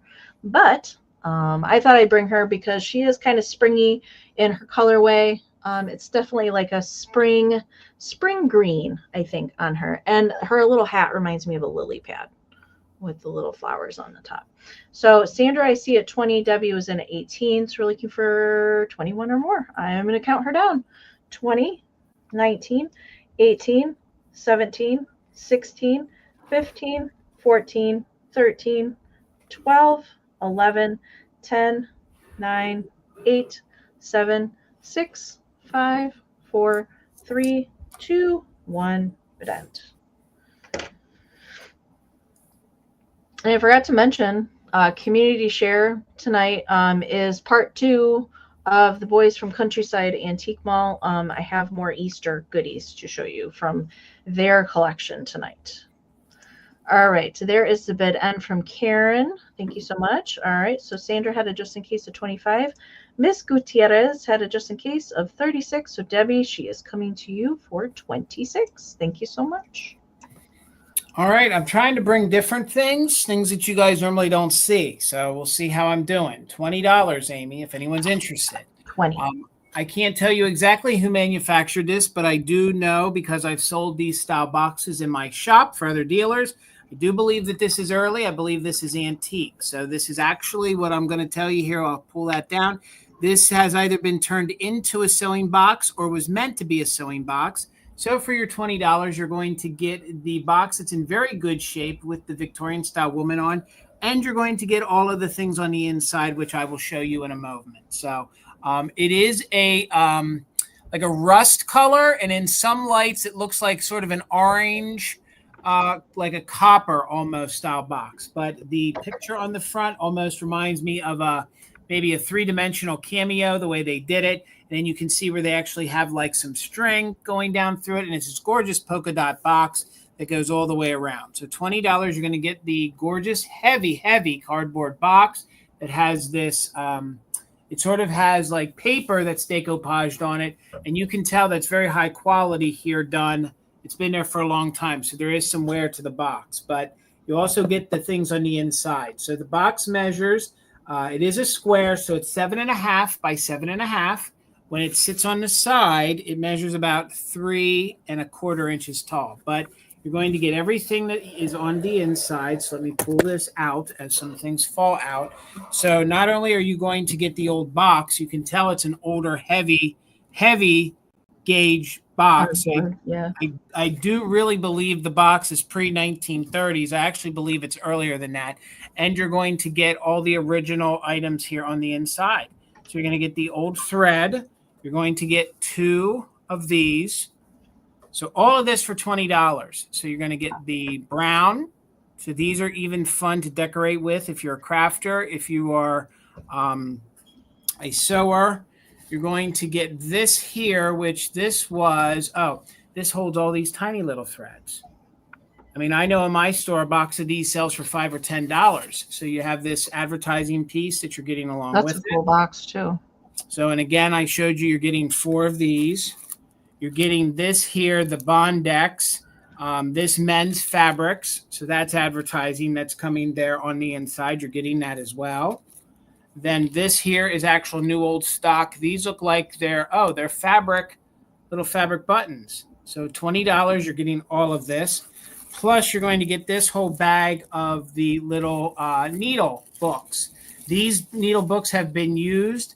There's no Sewing Susan in here, so I'm sorry about that. But you can tell that they are used, but they're coming inside. And here, I'm sorry, they actually had it put in backwards. Now I do believe this is definitely an antique because it has the original pull string here on it. So somebody had put it in backwards. So, and here you're going to get this too. Oh, here, this is a curved needle for all of those sewing needs. Boy, I'll tell you, that's something if you're redoing, fabric or anything like that. So there's everything in there. We'll put that back. $20 if anybody is interested in that. Boy, we got a heck of a lag. So again, I do believe the box is an antique, and you're going to get all these fun little things that are on. Yeah, like it was doing last week. Like the chat was freezing. I have to keep refreshing. Yeah, I don't know why it's happening. I don't know why it's happening. I don't know if it's affecting or not. So you'll get all that. All of that. And again, this was actually in backwards. So this would be your little pull tab here. I wonder why I was having such a hard time getting it in and out. So that's your little pull tab. So again, it's a very, very heavy old box. I actually believe the box is probably antique. I think it'd be really, really fun that you could put it on display. You could use it to actually house all your sewing accessories. So let's just go back over to Amy and keep going. All right. I really like that advertising box. That's really cool. Okay. I have another book. I'm going to do that next. And this one is an Elizabeth Gordon book. And I had not come across this one before. All right. So we've got Lorraine and the Little People of Summer.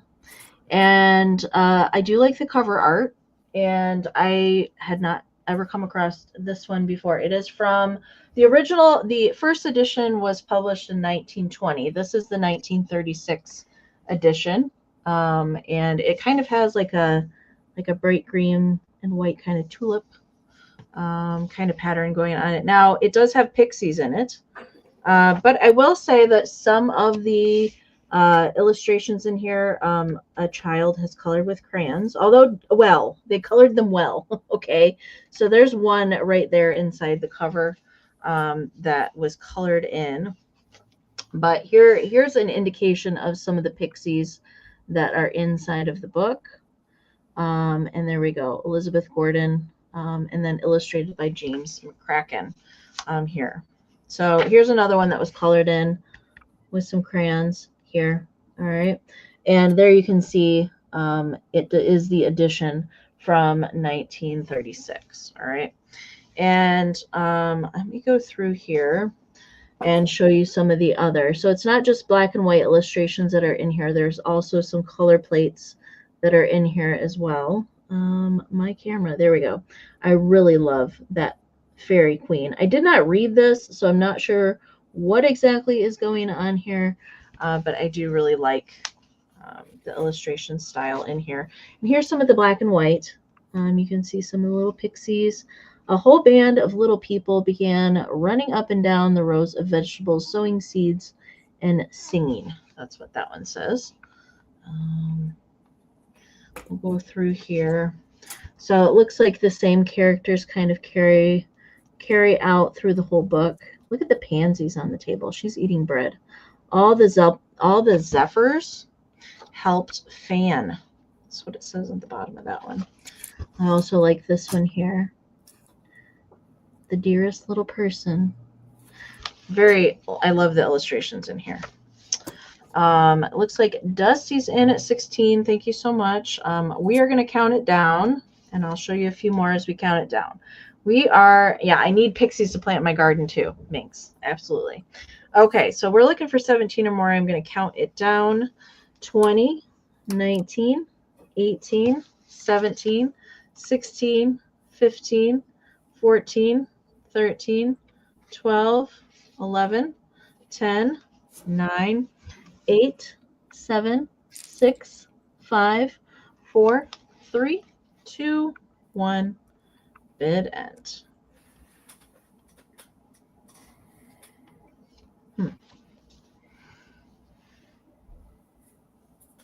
All right, Dusty's got a just in case in there. And there's the bid end. All right, so Dusty, it's coming to you for 16. Thank you so much. $24, Amy, and I'll go back to my roots with Kitsch. If anyone's interested, I have this fun little jam jar of this little chubby faced little fella. It's in very good condition. I'm not sure who manufactured it. It has the little jelly here on the top.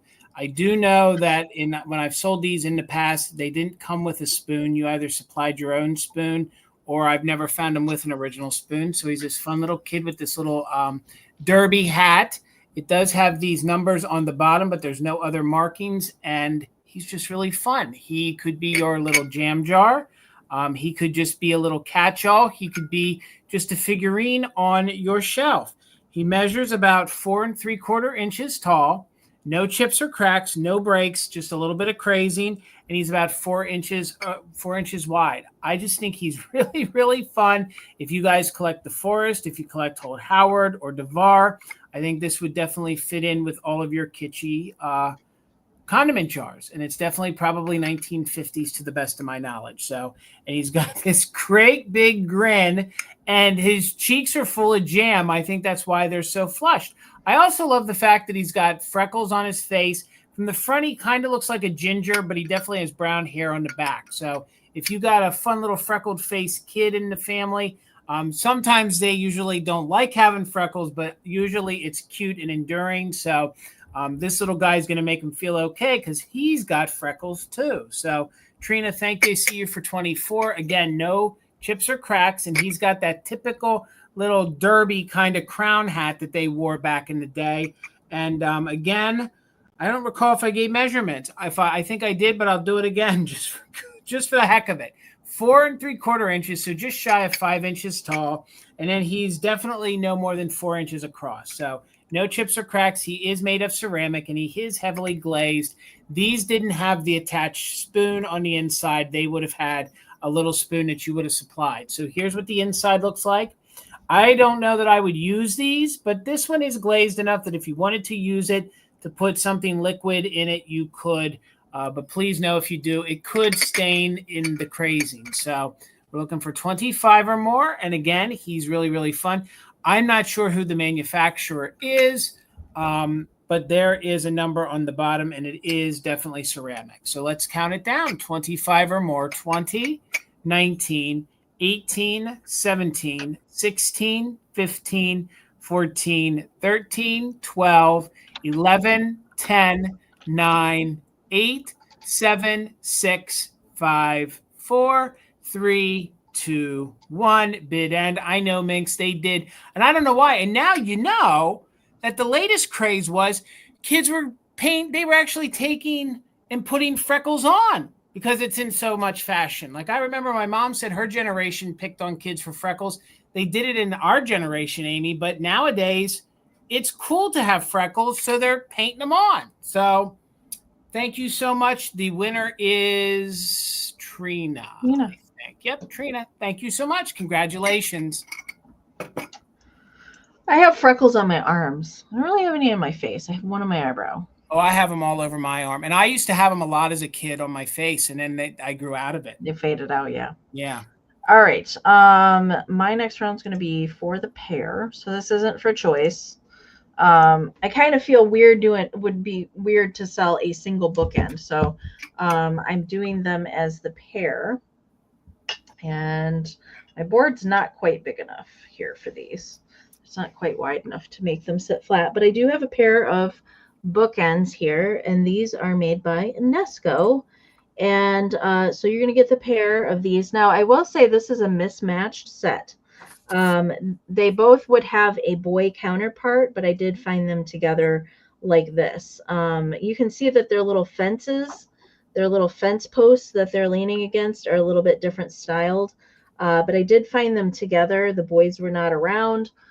So they're just friends. Okay. So we're going to keep them together. Now I will say, condition wise, there is one flaw, that I could find, although I didn't notice it at the time. It's really not super noticeable. So this one here is the little one that is holding, she kind of has, I think it's supposed to be an apple that she has in her hand. She's got a little blue flower up there in her hair. And the issue with her is the little tails of the bow are supposed to be a little bit longer, although it's not like, you know, really super noticeable about that. I mean, there's a lot more opportunities for some issues with these, but that is it. There's some little applied spaghetti meant to mimic little tufts of grass there. And then she is got applied spaghetti on her little apron there, but not really anything else besides crazing. We'll turn her to the back. They do have this applied felt on the bottom, just to stop any kind of scratching on furniture. Remnant of the Nesco blue foil sticker would have been on these. So they were from the 1950s. This particular, both of them were from the 50s. So the other one here is this little gal is dressed in blue. And she's got her little basket of fruit, purple flower up in her hair. And like her little fence is just a little bit different. Also has applied spaghetti grass there. And we'll turn her to the back. There's no notable issues that I could find with her besides crazing. That's about it. And same deal with her. She does have the applied felt at the bottom, which leads me to believe that maybe at the store you could pick out which pieces you wanted, but these both would have matching boys that would have been the set, but because they both have that applied felt, they've been together probably their entire life like that. And so 36 for the pair. We'll bring them back at the recap. $55, Amy, $55. And you're going to get a 6-piece porcelain dresser set. It is older. I'm not sure who the manufacturer is, but I'll show it to you piece by piece. So there is some wear to it, but this is great for if you change out your dresser for spring. This is great for your spring and summer because it's 3 great colors. Wow. It is a purple, kind of a lavender color. It is a green, and it is a yellow. So for your 55, you're getting 6 pieces. All right. So let's break it down and what you're going to get. So you're going to get 2 candle holders. Now, there are no markings on the bottom. I do believe this is vintage. I don't know how vintage it is, okay? The person that I bought it from said that it was early. It feels early, but it's not the thin porcelain that I would be, hoping it would be. It is a little thicker porcelain. So, Dusty, I see you're 55. Each one of these does have a transfer. So, it is a transfer, so you are going to get the same exact design on each and every piece, and then the black is where the hand painting is, okay? So there is some wear, and I'll show you each piece the best that I can. And you can tell it's a little earlier the way the porcelain was made, okay? But I don't know to tell you if it's Victorian, I don't know if it's 30s, and I don't know if it's that Renaissance 50s, okay? I do believe it's 1950s and older, full transparency, okay? So you get both candlesticks, and the candlesticks measure 7 inches tall. So let's get in here. This gorgeous rose pattern. You have the pink roses. You have the still blooming roses, which have some green in them, and then you have some red roses. And then you have this ombre fade from yellow to a green, and then you have it ombre out into the purple, into darker purple. So no chips or cracks. There is your first candlestick holder. Here is your second one. There is a tiny little bit of paint wear right here, which I actually like that. I think it gives it a great effect. So you could use these on your table. You don't have to, although in theory, these would have been nice for your dressing table in the Victorian era to light these while you're getting yourself prepared, as it was a little later in the evening. So I think that's why the person that sold this thought it was early, because some of the earlier dresser sets came with candlestick holders that would have been mimic table ones. So you get both of those. So you're also going to get the hat pin holder. Again, we have the same exact design because it is a transfer. It is a gorgeous high glaze. There's absolutely no chips or cracks whatsoever. This is your bottom part here. There's a little tiny mark right here, and I'm going to sneeze. I can feel a sneeze coming on. So there is a little design right there, but you can see that it is a thicker porcelain. So the hat pin holder. Ooh, I said I was going to sneeze, so I didn't sneeze. So the hat pin holder is 5.5 inches tall. Okay, so you get that. You're also going to get a hair receiver. Same exact rose kind of pattern. Again, I'm echoing what I said because it is a transfer. The hand painting is what is applied when they talk about the black on there, the black paint. So no chips on the inside. This one is super clean. And your hair receiver measures just about 3 inches tall. So it's about 3 inches tall by about 4 inches wide. So again, this is one of those sets you could break up and you could use all over the house or keep it together. So I usually call these my little pin dishes, although these could be powder or trinket. You can see there is a little bit of wear here where there is some paint or some of the transfer lifted off when they applied it. So here you get this small little, I sat my thing on my notes. So the little pin dish measures about 2 inches tall by about 3 inches across. Okay. Now my favorite is the under tray. This is a large, gorgeous under tray. This you could use, like if you wanted to use the other 3 pieces in the bedroom, this you could actually use on your dining room table along with the candlesticks. This tray measures 14.5 inches across and about 9 inches that away. There is a little bit of wear here or there to the black paint, but the transfers are gorgeous. This is not reading right in the screen. This is like a yellow that ombres back out to the green, back out to the purple, to the darker purple. There is that hand-painted number on the bottom. That is the only thing I have. So I don't know how early, how old it is, but I'll tell you, I Google imaged it. I couldn't find it. This I did do a little research on today, but I think it's a gorgeous piece. So Dusty's I think that would look great on a wall if you had a plate hanger. I do too. And just note, in the light, I just want to see if we can get it, and then we'll count it down. There is a little bit of wear right here. There you go. I don't know if that's a sticker debris on there. Yeah, I'm getting it with my finger. I'll try to get that cleaned off, okay? So we're in at 55. Thank you so much, Nikki. I thought it was beautiful. And I said to myself, you bring nothing but dresser sets. I think I've sold like probably more dresser sets than anyone else on live sales through the years, but I'll just tell you, they're beautiful. They're just beautiful. And you have pretty much a full set. So Dusty's got it at 55. Let's go ahead and do a countdown. We're looking for 56 or more, and we are doing just in case for active bidders. So 20, 19, 18, 17, 16, 15, 14, 13, 12, 11, 10, 9, 8, 7, 6, 5, 4, 3, 2, 1. Bid end.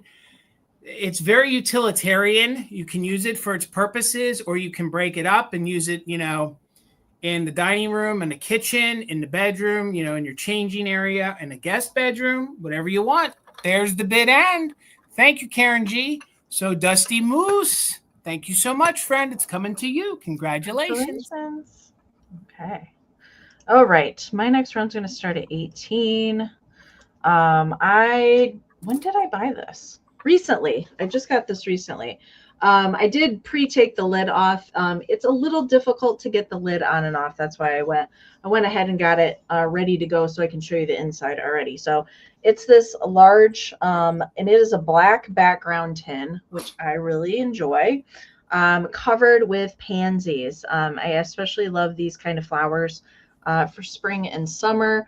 And from my research, I believe this is from the 40s. Although it could be a little bit earlier than that, and I believe that it was supposed to be like a cake kind of tin. Although I see a lot of people call these sewing tins as well, but I did see a couple in this tin and a couple different flower variations that were advertised as cake and candy tins. But there's a little bit of wear right in here. There's a little paint scratching. Overall, it's pretty nice, though. A little bit of rusting on that rivet on the handle. And there is a little bit of, there's a slight bend in a couple places on the lid. Hopefully I can catch it. Down in that corner, there's a little bit. I just thought that this would make a really nice riser for something like that, or for storage, of course. But the handles do fold down to the side to make it completely flat on the top. And Melanie, I see you. Thank you so much. I love pansies too. I just don't see them represented a whole lot. So we'll go ahead and take the lid off so I can show it to you. And maybe it's going to be a little easier to see some of the bending on the inside. So right in there, there's a little spot, and right in there, there is a little spot. But pretty typical patina for the inside of the lid. And I'll show you the inside of the tin. Same thing. Kind of typical wear for these kind of tins. I usually don't pick up these bigger style tins. I picked it up with the intention of, you know, kind of a springtime display with it. I did not put the lid all the way on at the moment, but I will definitely get it all the way on there for you. Let me show you the bottom. And again, just darken where there is a tiny little spot of rust right there at the bottom. But overall, I think it's very nice. Very nice condition. I've seen some of these other kind of tins like this really in poor shape, completely faded out or rusted out. But this one I thought was really nice. Measurement for it, it is 8.5 inches in diameter. And if you have the handles up like this, it's around 7 inches tall. Okay. I don't really see much bending going on with the handles. They are supposed to be kind of rounded like that, so they will fit over the sides. Okay. So Melanie's in at 18. Thank you so much. So we're looking for 19 or more. 20, 19, 18, 17, 16, 15, 14, 13, 12, 11, 10, 9, 8, 7, 6, 5, 4, 3, 2, 1, bid end. I actually got this to take to the booth, but I thought I'd bring it to you guys first. If it didn't make it down there, I was going to be upset. After Easter, we're switching to kind of like gardening and flowers and that sort of thing down there. So, all right, bid end is in there from Karen. Thank you so much. All right, so Critter Girl came in there with a 20, but Melanie snuck back in there with a 20 run right before the bid end. So Melanie, it's yours. Thank you so much. $30, Amy, and this is an antique piece, and they're very hard to find in this kind of condition. And usually when you find these old cologne bottles in this good of condition, they can sell for 3 times that. So, or at least 2 times that. So $30 if anybody is interested. This is probably from the late 1800s. I'll show it to you this way, and then we're going to put some paper behind it. So it is completely etched. It has its original stopper. If you guys know what these are, then you know. So hopefully you guys can see here as I tilt it. It is completely etched cologne. Then it has all of these gorgeous etchings. There we go. You can see etchings of flowers.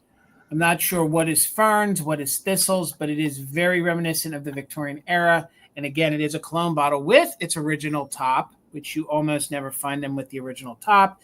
You can see that it is ground and it does have a little bit of damage to it, but that's very typical. Then you have the inside where it is ground, and there's absolutely no cloudiness or no sickness to the bottle whatsoever. So the measurements on this, and I don't even know the manufacturer because I don't know that anybody really knows the manufacturer of some of these. It's 7 inches tall. So it is 7 inches tall. And it is this vintage. It is actually an antique cologne bottle in very, very good condition. And if you research these, you'll see that this is very typical with the different etchings of the flowers on the side. So I'm very surprised how well and how good of condition this is. Usually when I find them, they're missing the topper. They're usually hazy on the inside, or they have some major damage to them. I feel like, oh, that's not really helping the white. Let's see how the black works behind it. I knew it was a risk bringing something like this to a live because unless you can shove paper down on the inside, you can't see exactly what it looks like. So I know we have folks that love Victorian era things, and these are very collectible, especially for Victorian era things. That has a stain on the side. That doesn't look too professional. So again, super good condition. You can see all of the flowers here. I'll show you the bottom here. There's a little bit of wear to the bottom, which is good. It helps us date the piece. It has a little bit of weightiness to the bottom, so they made it a little bit heavier. That's true, Joe. That too. Yep. Or they break off right, and part of it is stuck down in there, or you can't even get the stopper out. So actually, Tina actually found this at an estate sale. I don't think the people even knew that they had it. So again, it is. I like what Kim said. You could put some colored water in there.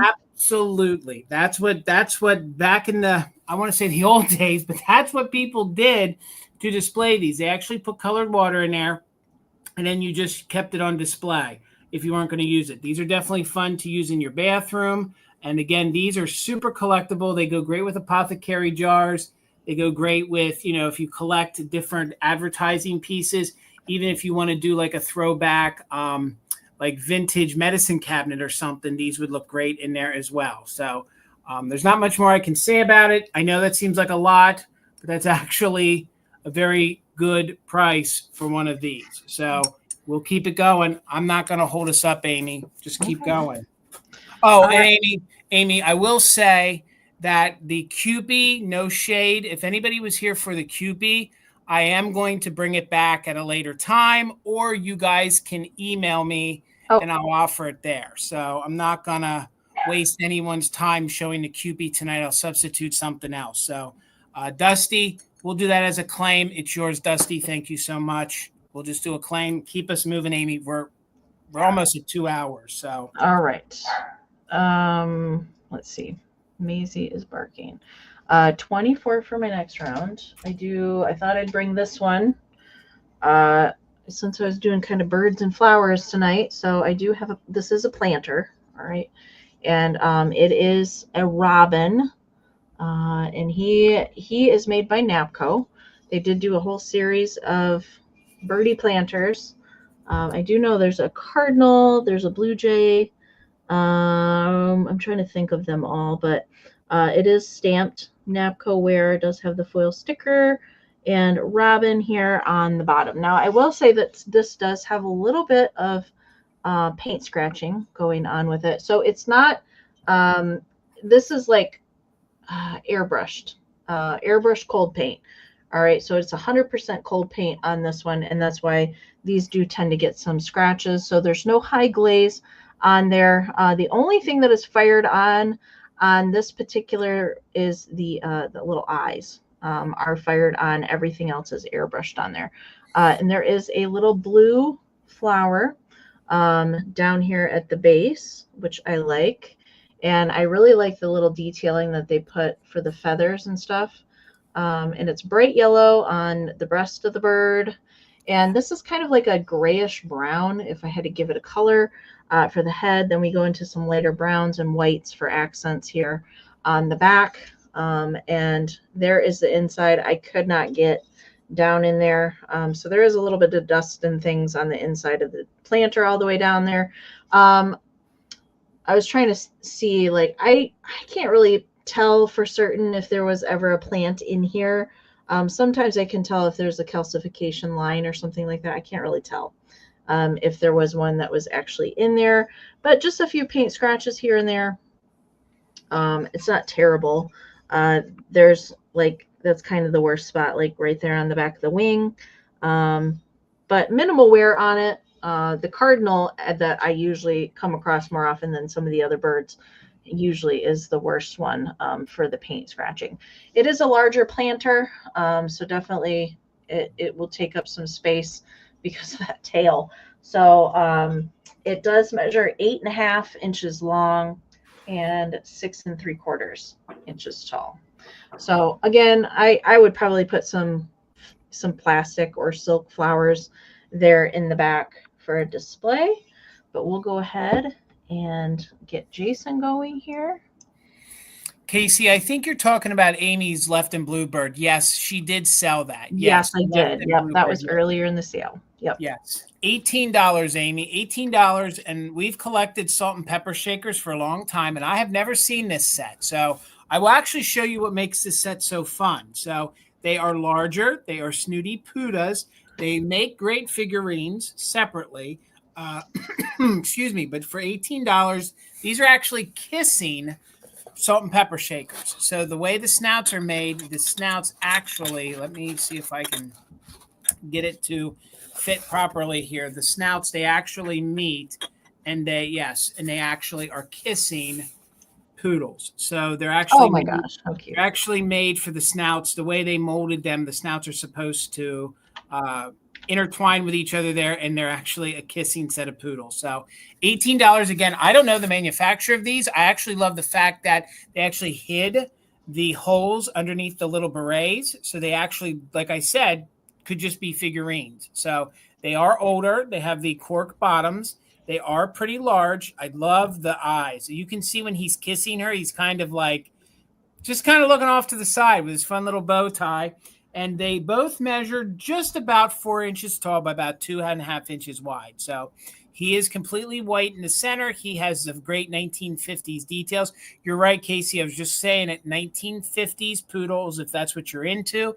He has a green collar and a yellow bow tie on him. And he just looks devilish. That's what I love.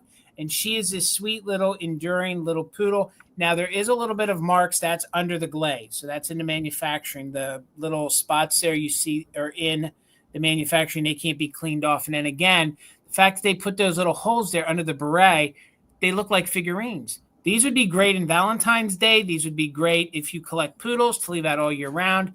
Then you can see she has this fun pink little scarf. So $18. They are larger. They are meant to be kissing shakers.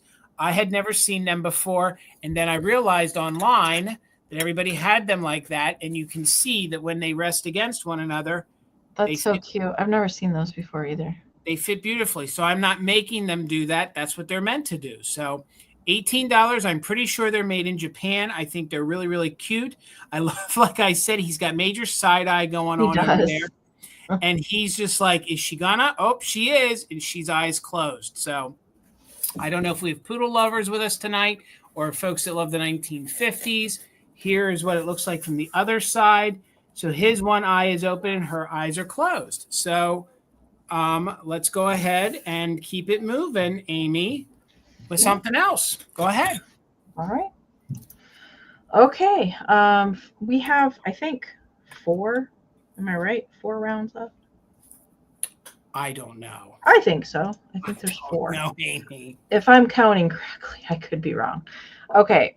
14 on this round here. I do have a book, and it is Mistress Mary, Quite Contrary. This one does date to the 40s and illustrated by Geraldine Klein here. There is a whole 13. Okay, thanks, Minx. There is a whole series of these particular books. I've seen them once, the entire set, but every time I run across these, they are in poor shape. This one is not. And it is a pop-up book. And so we have a 3-dimensional scene that opens up and really nice condition on it. And it is Mistress Mary Quite Contrary. So it does have How Does Your Garden Grow with silver bells and cockle shells and pretty maids all in a row. So we've got the shells down here in the corner and the blue bells here, and then they carry up into the center. I love the pretty maids, all the cute little anthropomorphic flowers standing there in the center. And then we've got Mary here back at the stove with her kettle, baskets of flowers. I love the 3-dimensional bluebells hanging down there, and even the little side dimension things popping up. I think it's just great. It's great for display. And there's not really anywhere. Let me get caught up here. Thank you so much, Dusty and Sandra. Appreciate you. You do have all of them, Tracy. That's great. Yeah, they're not easy to come by in good condition. That is for sure. I had only found the one, unfortunately, when I found this. I wish they had more, but they did not. But really not any kind of notable issues that I can tell you about. Maybe there's just like a discoloration down in here, but that's about it. So when it will come flat, and again, even minimal wear on the outside, and it's the same on the front and the back cover. Okay. So it looks like Sandra's in. Thank you so much. So we're looking for 19 or more. And this does date to the 40s. And Geraldine Klein, which I don't see very often. She did do some other illustrated children's books as well, besides these pop-up ones. But let's count this down. 20, 19, 18, 17, 16, 15, 14, 13, 12, 11, 10, 9, 8, 7, 6, 5, 4, 3, 2, 1. Bit end. I love those flower girls. They're so cute. They remind me of the pop-up flowers at Pee-wee's Playhouse. Yes. The singing flowers. That's what they remind me of. Okay. Dusty, I see you're 19. Sandra has a just in case. There's Karen's bid end. So Sandra, congratulations. It's yours for 20. Thank you so much. All right. $30, Amy. And I have an antique piece of milk glass. I know a lot of times folks talk about the early milk glass and the rings of fire. There are tons of rings of fire on this. You know it's old because on the bottom, and I'll show it to you, it says made in the U.S. of America. So this is a sculpt that they kind of brought back a couple times. Folks call this acro agate. I'm not going to actually do that because usually acro agate has tons of veins in it with different colors. There are none. Well, there are some veins in this, but this is true old school milk glass.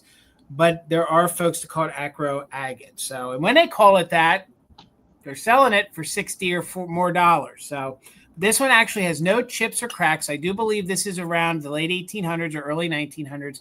It is this gorgeous Victorian woman, and hopefully you can see the great detail on her. A lot of times these little rosettes here, these little flowers in her bustling in her dress. I mean, here in the ruffles here of her dress usually are chipped or cracked. There are none whatsoever here, as you can see. So I tip it here, you'll see the ring of fire, so you can see kind of the opalness to it.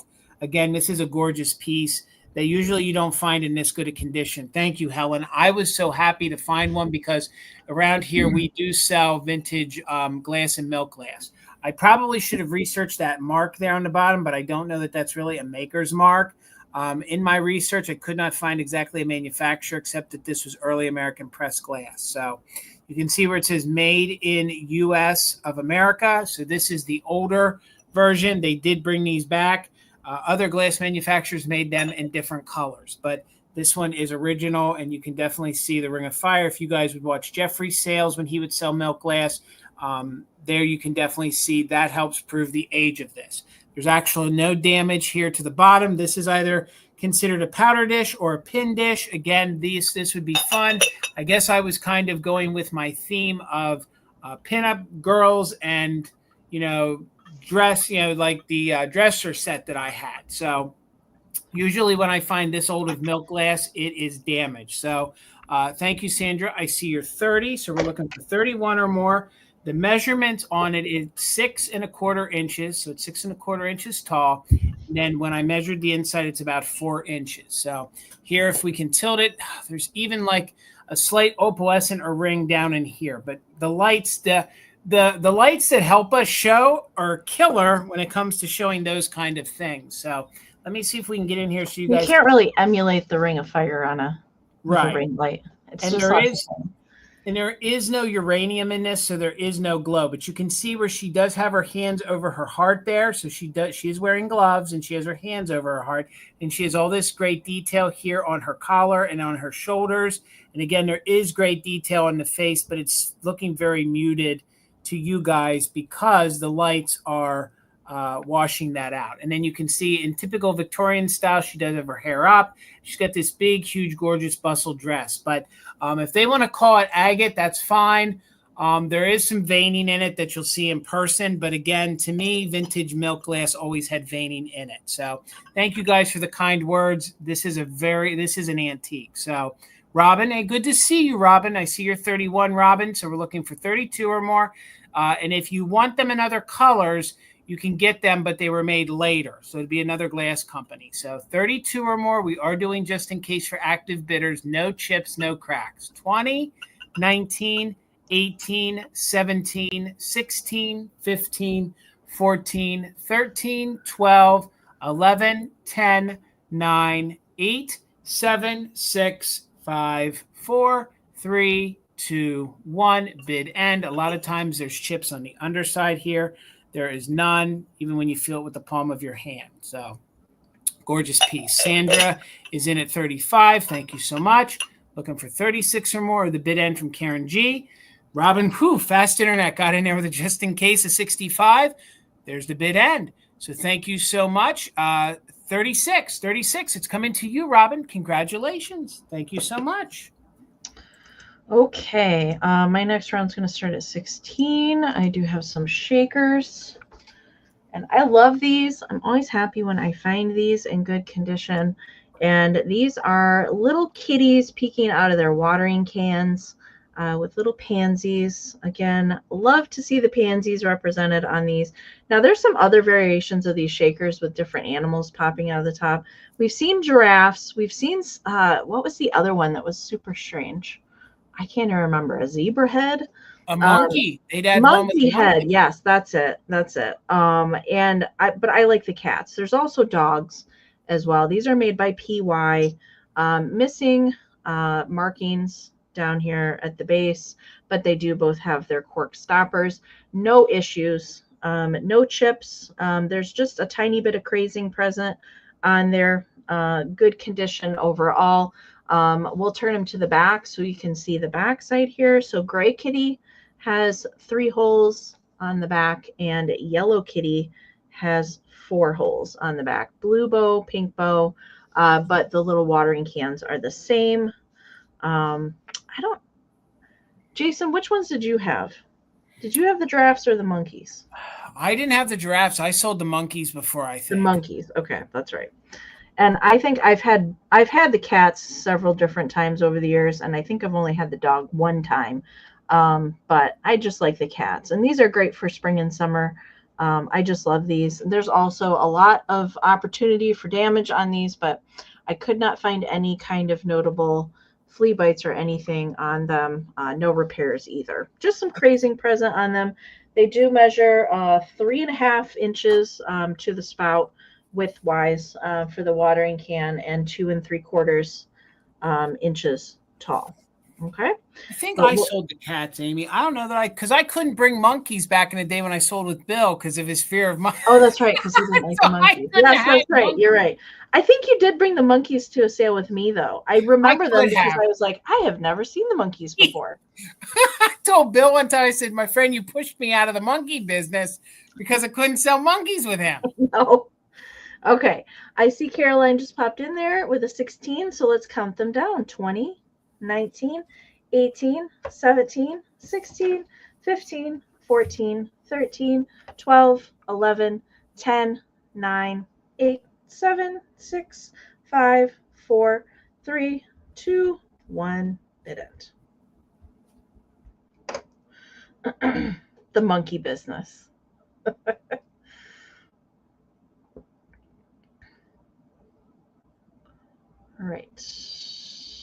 All right, the lag, man. All right, there's the bid end there from Karen. Thank you so much. All right, Caroline, they're coming to you. Thank you so much. Sorry, Amy. We're having problems with the little one upstairs. So. Oh, no. All right. $24, Amy. $24, Amy. And speaking of Garden Guy Bill tells me that this little guy is hard to find, okay? And they came in different variations, and it depends which one you're looking for. So this is an older piece of pottery, meaning 40s or 50s. Oh, yeah. We have a little bit of wear right here to the eye. Okay, that could be touched up, but this, some people think this is like the Roseville. It is not. This is actually Rand's Bottom pottery. It's actually back in the day, or even when it's abbreviated, the RRBO. It's made in Roseville, Ohio, but it's actually Robinson Randsburg pottery, as you can see here on the bottom. So this is also known as the Space Alien. They call it the Space Alien, but this is the bottom here, and it's number 420. So I thought with spring, I thought with Amy's flowers, I thought this had just a good enough creep kind of fun look to it. And it's just fun. He is actually a grasshopper, if you guys can't tell. So he is a grasshopper. He is a full green. He's like a minty green that fades into like an emerald green. He's in very good condition with no chips or cracks. He just has a little bit of paint wear to the one eye. So believe it or not, these are not easy to find. They're not rare. They're just not easy to find. So you can see his fun legs, there's his little rear end. And I just thought this would look super cute, especially if you guys did Victorian or you did antiques. And I love the fact that his feet are here because he definitely looks like he's ready to leap and jump. So I thought this would be fun to use in your spring and summer display. So again, I think the age on this is probably 1940s. It definitely has an older look to it, but it's probably 1940s in the little bit of research that I did. He measures about 6.5 inches long. So 6.5 inches long. It is about 3 inches at the widest point, 3 inches at the widest point, and it measures about 2.5 inches tall. So I'm not quite sure how thick the cold paint is, but it's definitely thick enough, and you could touch that up if you want. But there are no chips or cracks whatsoever to the piece. So definitely a fun piece of pottery, and there is your number there on the bottom, and it is the RRPCO. So let's go ahead and do a countdown. Thank you so much, Northwoods. I see you're 24. So we're looking for 25 or more. Let's go ahead and do the countdown. We are doing just in case for active bidders. So 20, 19, 18, 17, 16, 15, 14, 13, 12, 11, 10, 9, 8, 7, 6, 5, 4, 3, 2, 1. Bid end. There's not even any staining on the inside whatsoever. But yeah, just real fun. And if you're so inclined, you could touch that up. I know some people like it, especially when the McCoy has the cold paint. They don't mind it. So there's the bid end. So Northwoods, thank you so much. You might be new to me. So if you can please DM me. If you could email me your information, or Amy, I think you sold to Northwoods before. I did, yeah. Okay, you can give me I got it if they don't message you. All right, thank you so much. Congratulations. All right, congratulations, Northwoods. Okay, my next round's going to start at $12, And this is not something I typically pick up, although I do look at these all the time. I do. But usually they're very expensive anytime I look at compacts. Now, it does have some paint wear. I liked the paint wear on this one. And I think that these are supposed to be poppy flowers on here. Painted metal compact. It is large, so like pancake style compact. And we'll open it up. Now, on the back here, it does have like an address label with somebody's name on it. All right. I kind of like that. I didn't want to take it off, so I left it there because that's how I found it. But the powder puff is in here, and this is by Rex Fifth Avenue. All right. Gorgeous. So mirror is in good condition. Ooh, look. Ooh, we've got Inception going on. You can see yourself forever and ever. I see the future, Amy. Yes, you can see into the future. All right. So the powder puff is in here. All right. And it has been used. There's also, so it kind of has like a light floral scent to it. Okay. I just want to make you aware of that. The sifter is still intact in here as well. And there is still some powder. There's a little bit of powder still in the bottom of the compact, which I think is cool. I always like when there's a little bit left in there. But there's, I mean, everything that's in here appears to be the way that it should be or should read. I think that this one, they did start producing compacts in the 1930s. Rex Fifth Avenue did. I do believe this one probably dates to the 40s, maybe a touch into the 50s. But I did see several different variations of the floral ones in the same kind of style, just different florals and different colorways. I could not actually find this poppy one that had come up recently. I couldn't actually find it. Measurement for it is 4 inches in diameter. 4 inches in diameter.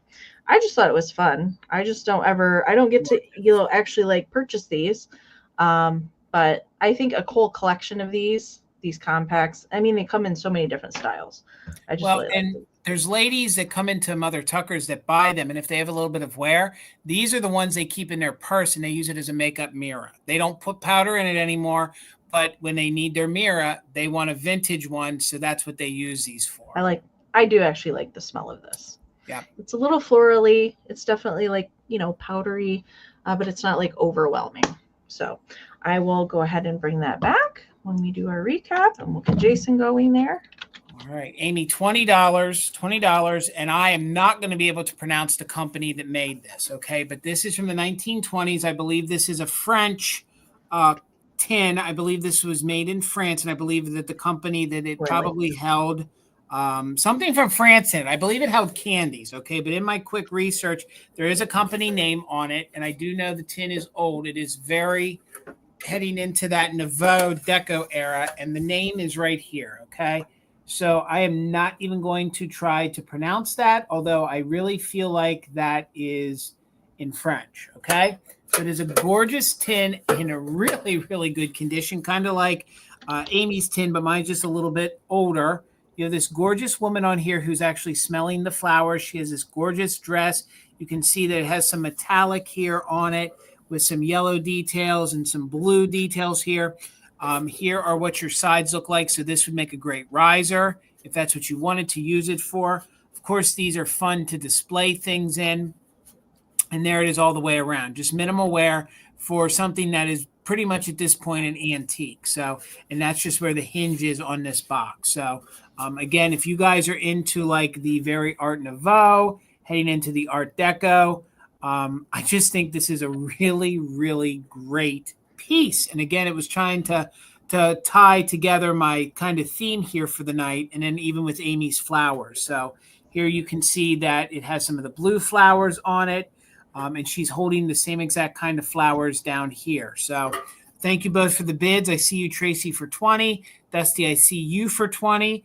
The measurements on this are roughly about 6 1/4 inches across. It's about 5.5 inches this way.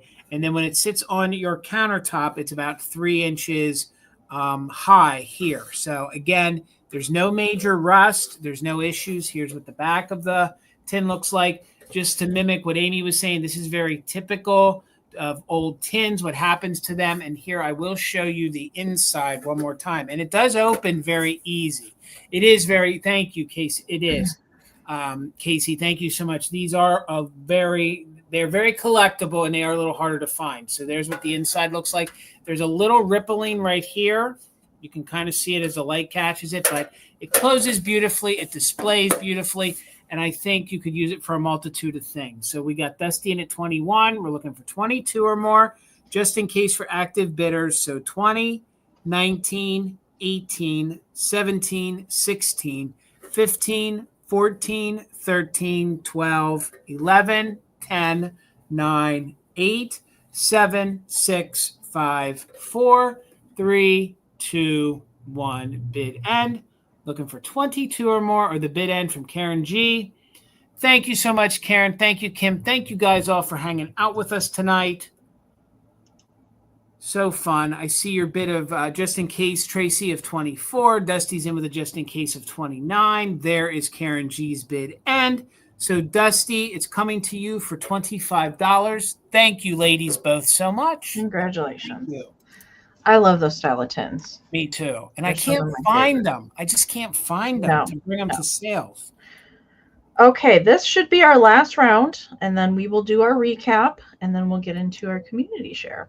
All right. My last round is going to start at 10. You guys know I'm a greetings card girly. I've never run across one of these complete before, so that made me super happy. And it's not used either. Now, I'm not sure if any of you have ever seen one of these cards. There are different variations. This one is more of a get well card, if you will, but it's called the 7-Day Cheer card. And what is special about this is that it's not just a plain old greeting card. First, I'll show you the inside before I show you what's special about it. It's not been used. All right. It says a flower a day is one good way to help express to you a week's supply of wishes that you'll soon feel good as new. And so for 7 days, you'll get a flower every day. The first is tucked into the vase to start a bright bouquet. Okay. So each flower that you see represented here pulls out of the card and has a little saying in it. All right. And I do have the original. This was part of the packaging that would have come with 7-Day Cheer card. It is a Hallmark card.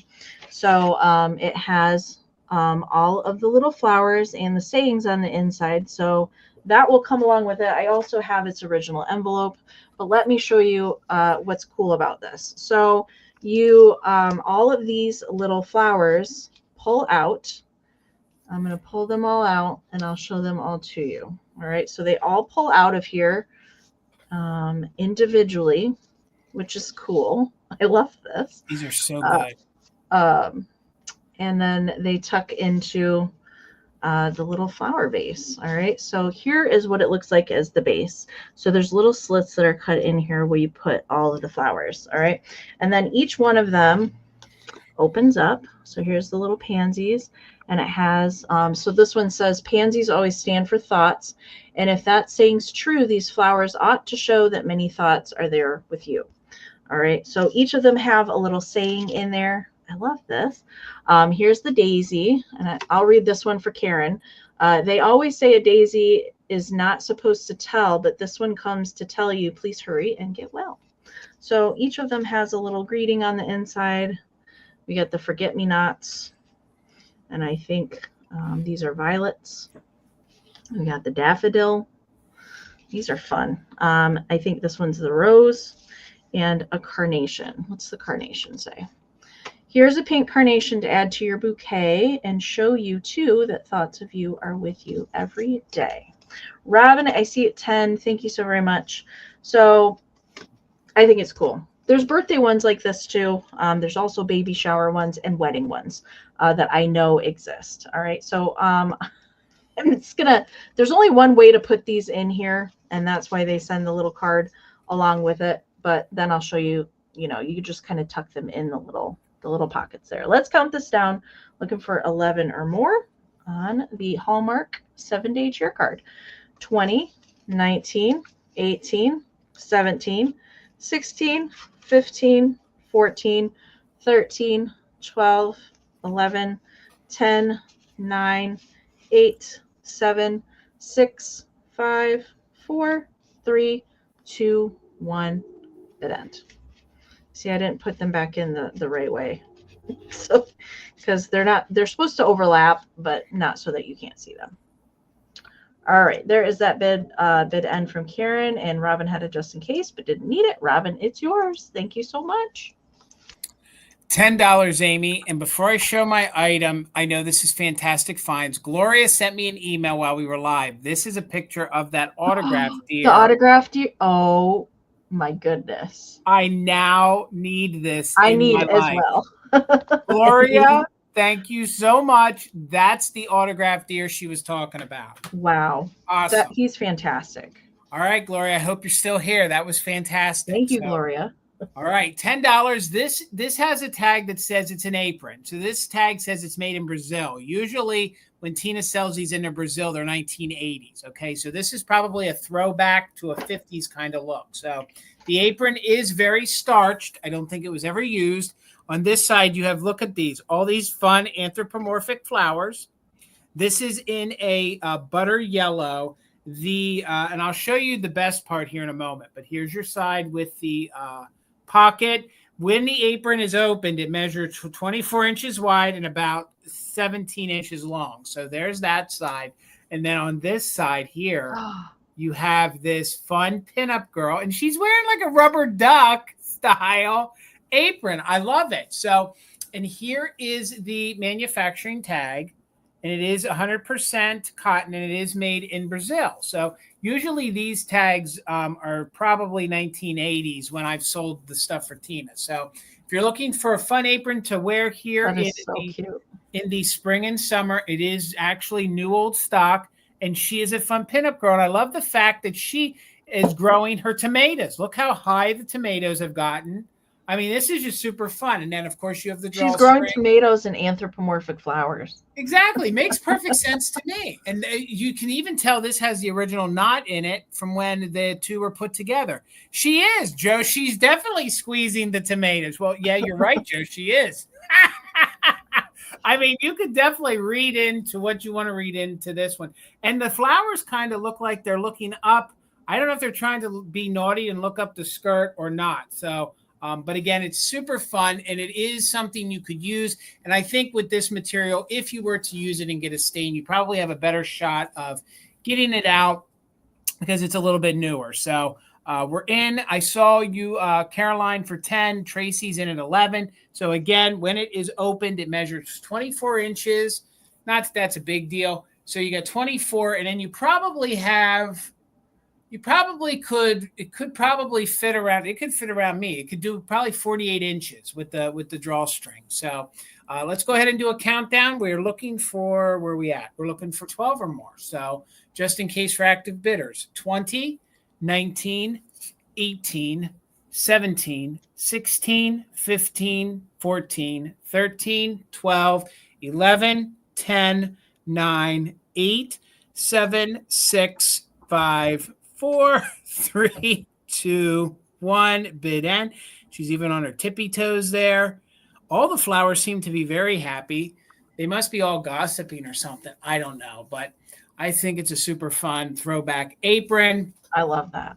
Again, it definitely has old school graphics, but it's definitely probably a throwback 1980s style apron. So, Tracy, thank you so much for the just in case of 14. But Caroline had a just in case of 21, so it's coming to you for $15. Thank you so much. Thank you both, ladies. Okay, congratulations. All right, we are going to go into our recap. So we're going to bring back items that didn't find a home the first time, just in case you weren't here or you're thinking about it. We'll bring it back one more time. And if you are watching on the replay and something doesn't get claimed, you can always email us to check and see if it's still available. But we're gonna, let's see. I have 1, 2, 3. I have 5 things, Jason. If you want to, however you want to do it, you can do a few. I think I have 1, 2. I have about the same. Yeah. Well, Jason, you want to just do yours and then I'll just do mine. We'll just do them all. Does that work? Sounds like a plan, Amy. Okay. All right. $45, and I had my lipper and man. Let's get this out of the way. Get it back on here. So it's $45 for the lipper. Come on, the 1, one kitty cat acts a little extra. So this is your Lipper and Man. They're a little harder to find chained set. One kitty does have wear. I think that's because of the way the chain was stored around it, and I think it rubbed off some of the paint. I agree with that. But there are no chips or cracks other than the paint wear in very good condition, and you're going to want to replace the one chain because the chain is broke, or relink the original one together. So they are large and in charge. Big mama or daddy cat is 5.5 by 6. The babies are 2.5 inches tall. If you're interested, you can put cat 45, and you can have that set. I will say with the Extrav coming, if you guys watch this, you can't dawdle because it's got to go to the store so I can get it sold. So, yeah, if you want it in a day or two, it's going to go to Mother Tucker's. So, I also had my salt and pepper shaker set of the night. Mine is $18, and these are older 1950s shakers. They are on the Kissing Poodles.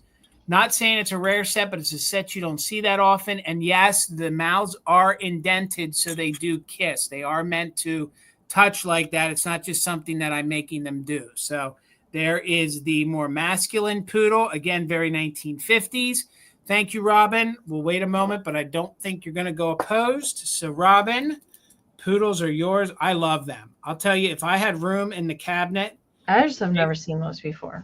Neither did I. And then I didn't know that they kissed until I was getting ready for the sale, and I already previewed them. And I was like, oh my God. And then I researched, and yes, they do.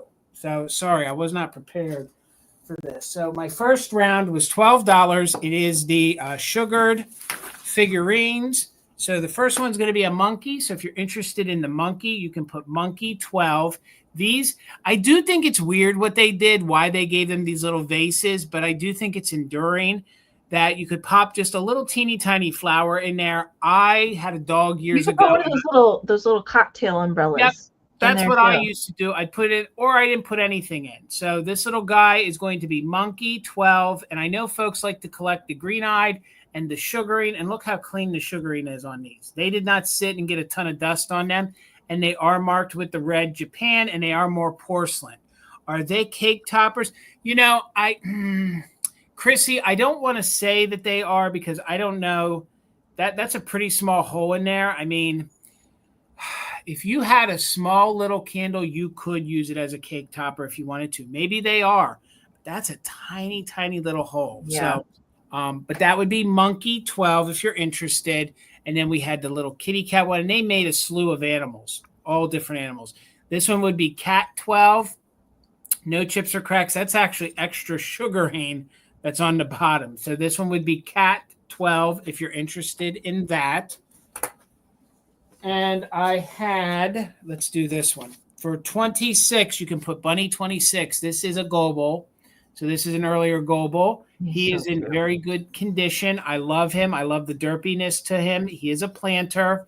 I mean, if you were so inclined, they've sold the bigger bunnies as cotton ball holders. I mean, you could definitely, I mean, you're going to work to get them out of the ones that come out of the tail. You could fill that with cotton balls if you wanted to use them as a cotton ball holder. So he would be Bunny, and he would be Bunny 26. I think he's really kitschy, really cute. I love the fact, isn't it a Hummel? Yes, it is a Hummel. Yes, Phil. We did verify, and actually I did a Google image search after I was done showing it. Yeah, this is a Hummel. This is an earlier Hummel, and I kind of should have known because I remember selling it with the font before. So I do believe that makes it a great deal. Is it the same as a... Yes. Yes. So this is going to be Bunny 26. Bunny 26, if anybody is interested in that. Dusty's saying no, maybe it's not. I don't know. All I know is it's kitschy, it's cute, and it's made in Germany. So I had to... I'm going to call this an early box, but it's actually an early sewing filled with sewing bits and bobs in here. This was 20. So you could put box 20 if you're interested in this.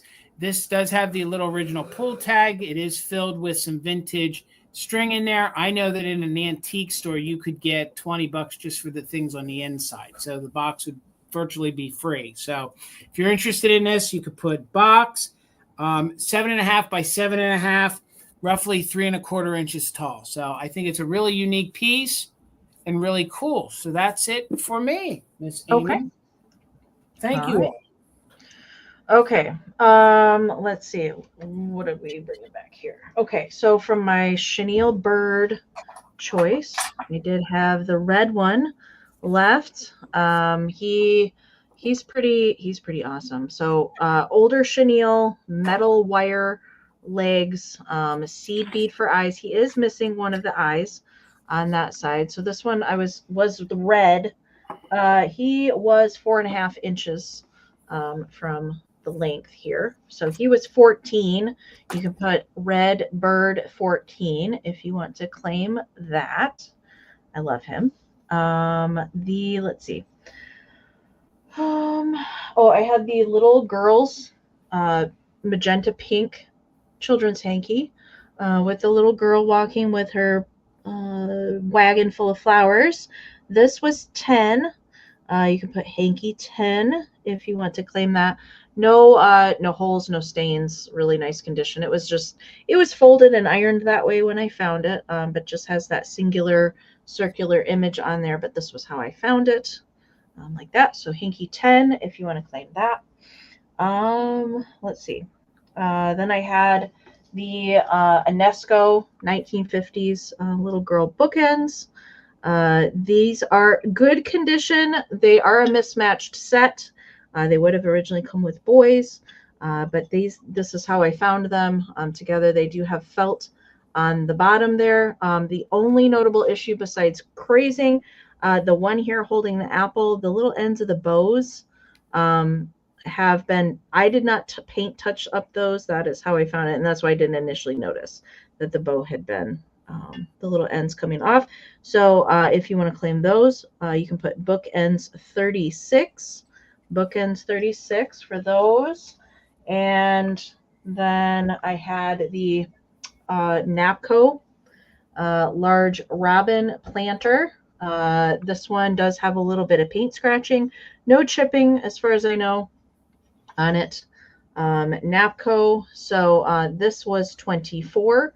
You can put Robin 24 if you want to claim that. And then the compact, which I just showed.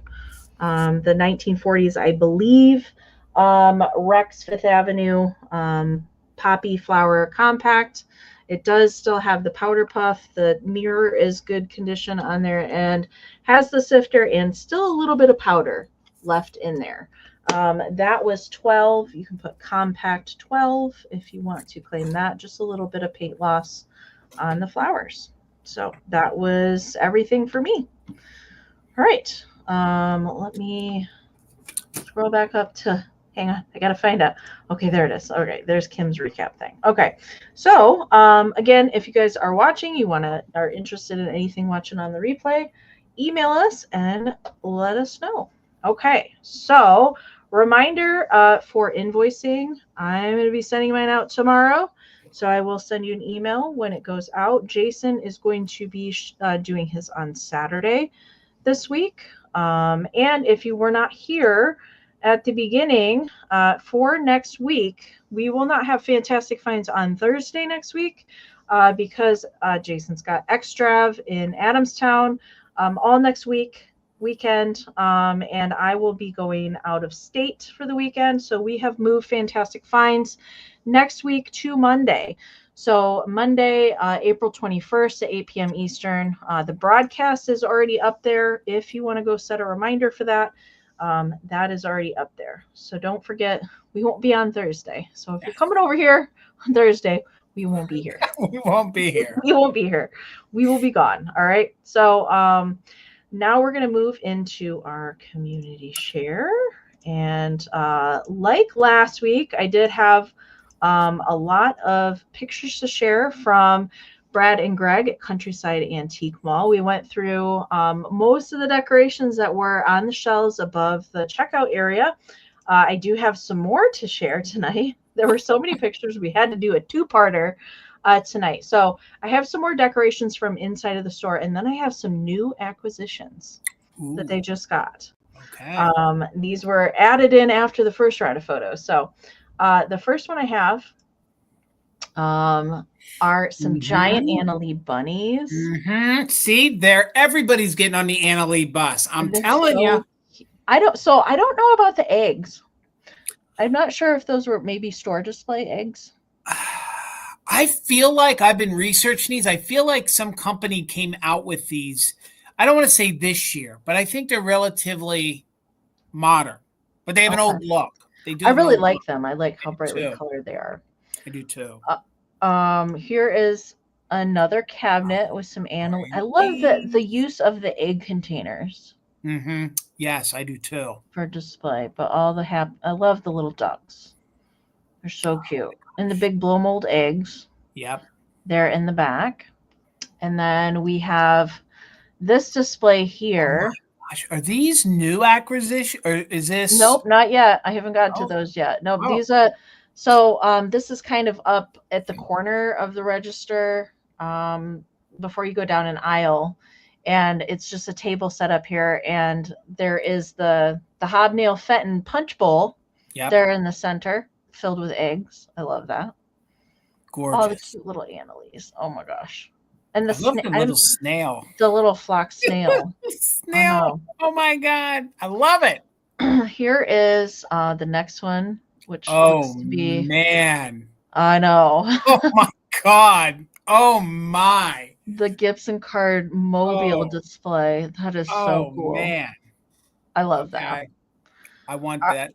Okay, so those were all decorations that are out in the store. Now the next 5 pictures are all new additions that were since the store decorations were sent in. So here's the first one. Okay, I'm here for it. I can't tell if that is a glittered egg or a styrofoam egg. I can't tell. I don't know. I don't know, but I know that it's covered in what the the fabric there. I don't know. I don't know. I don't know that it's styrofoam now. So and I believe that's a little Napco bunny that's in there. Right, little bisque 80s. Look at this. My God, I love it. I love it. Oh man. Can you just hear the sounds of that picture? All the little chicks peeping and the little baby. Yeah. So cute. I want to know what that boy turned out to be. I know, right? When he grew up. Look at all the yarn bunnies. Yeah. So good. And all the little, it's kind of a mixture of Rasbro Knickerbocker. I don't know what the green lambs are. I've not seen those before. They're kitschy great is what they are. Yeah. Kitschy great. Yeah. So the little big chick at the back is Knickerbocker. The little yellow bunny at the top, that's Knickerbocker. There's a whole mixture of stuff. Yeah. And those little lammies that are hugging in the center, I love it. I've never seen those. I love it. Oh my. Look at those store display. Come boomerang. on. Oh my gosh. Come on, fellas. You have 2. Oh wait, no, it's the same one. No, you have to have both of them. Yeah. Okay. But that Peter Cottontail box with the musical wind up. So and good. Here's the last one. Oh my, no way. Some ceramics for good measure. Good. So they did do, because remember Bill had the bunny here, and it was he showed his was hobbyist. So then it was a sculpt that a company did, because these are definitely that's why you and I thought that his hobbyist was a factory made one. Man, they're good. And then they got both in both colorways too. Both colorways. God, you guys. I think those are Relpo. Yeah. The bunny baskets. I think they're the eggs is Napco. Well, and no, well, the one that one I have is Lefton, the covered dish with the eggs. Oh, really? Yeah, mine has that matches the same eggs that are in the one that with the bunny painting. No. All I know is I have the covered dish because I put it in the center when I get to decorate for Easter. Is the center of my mantle, and it is a Lefton. I don't know the duck though. I've not seen that one. No, I don't know that duck either. That one's different. I love the big old feet on it. Well, let's go back through. Let's go back through the pictures one more time. I love all the ceramics. Bunny baskets and the happy Those Easter. Boomerangs are pretty fantastic. Just a bit. All those yarnies. Those are so cute too. This is just. I love this. I love that so much. I love this. And this is just kitschy cuteness. But that might be my favorite thing, is that Gibson card Yeah. display. So good. All the little Annalee cuties. All right. Yeah, this is We're good. back to those big old bunnies. Those are big ones too. I have seen those bunnies at some other stores and they're huge.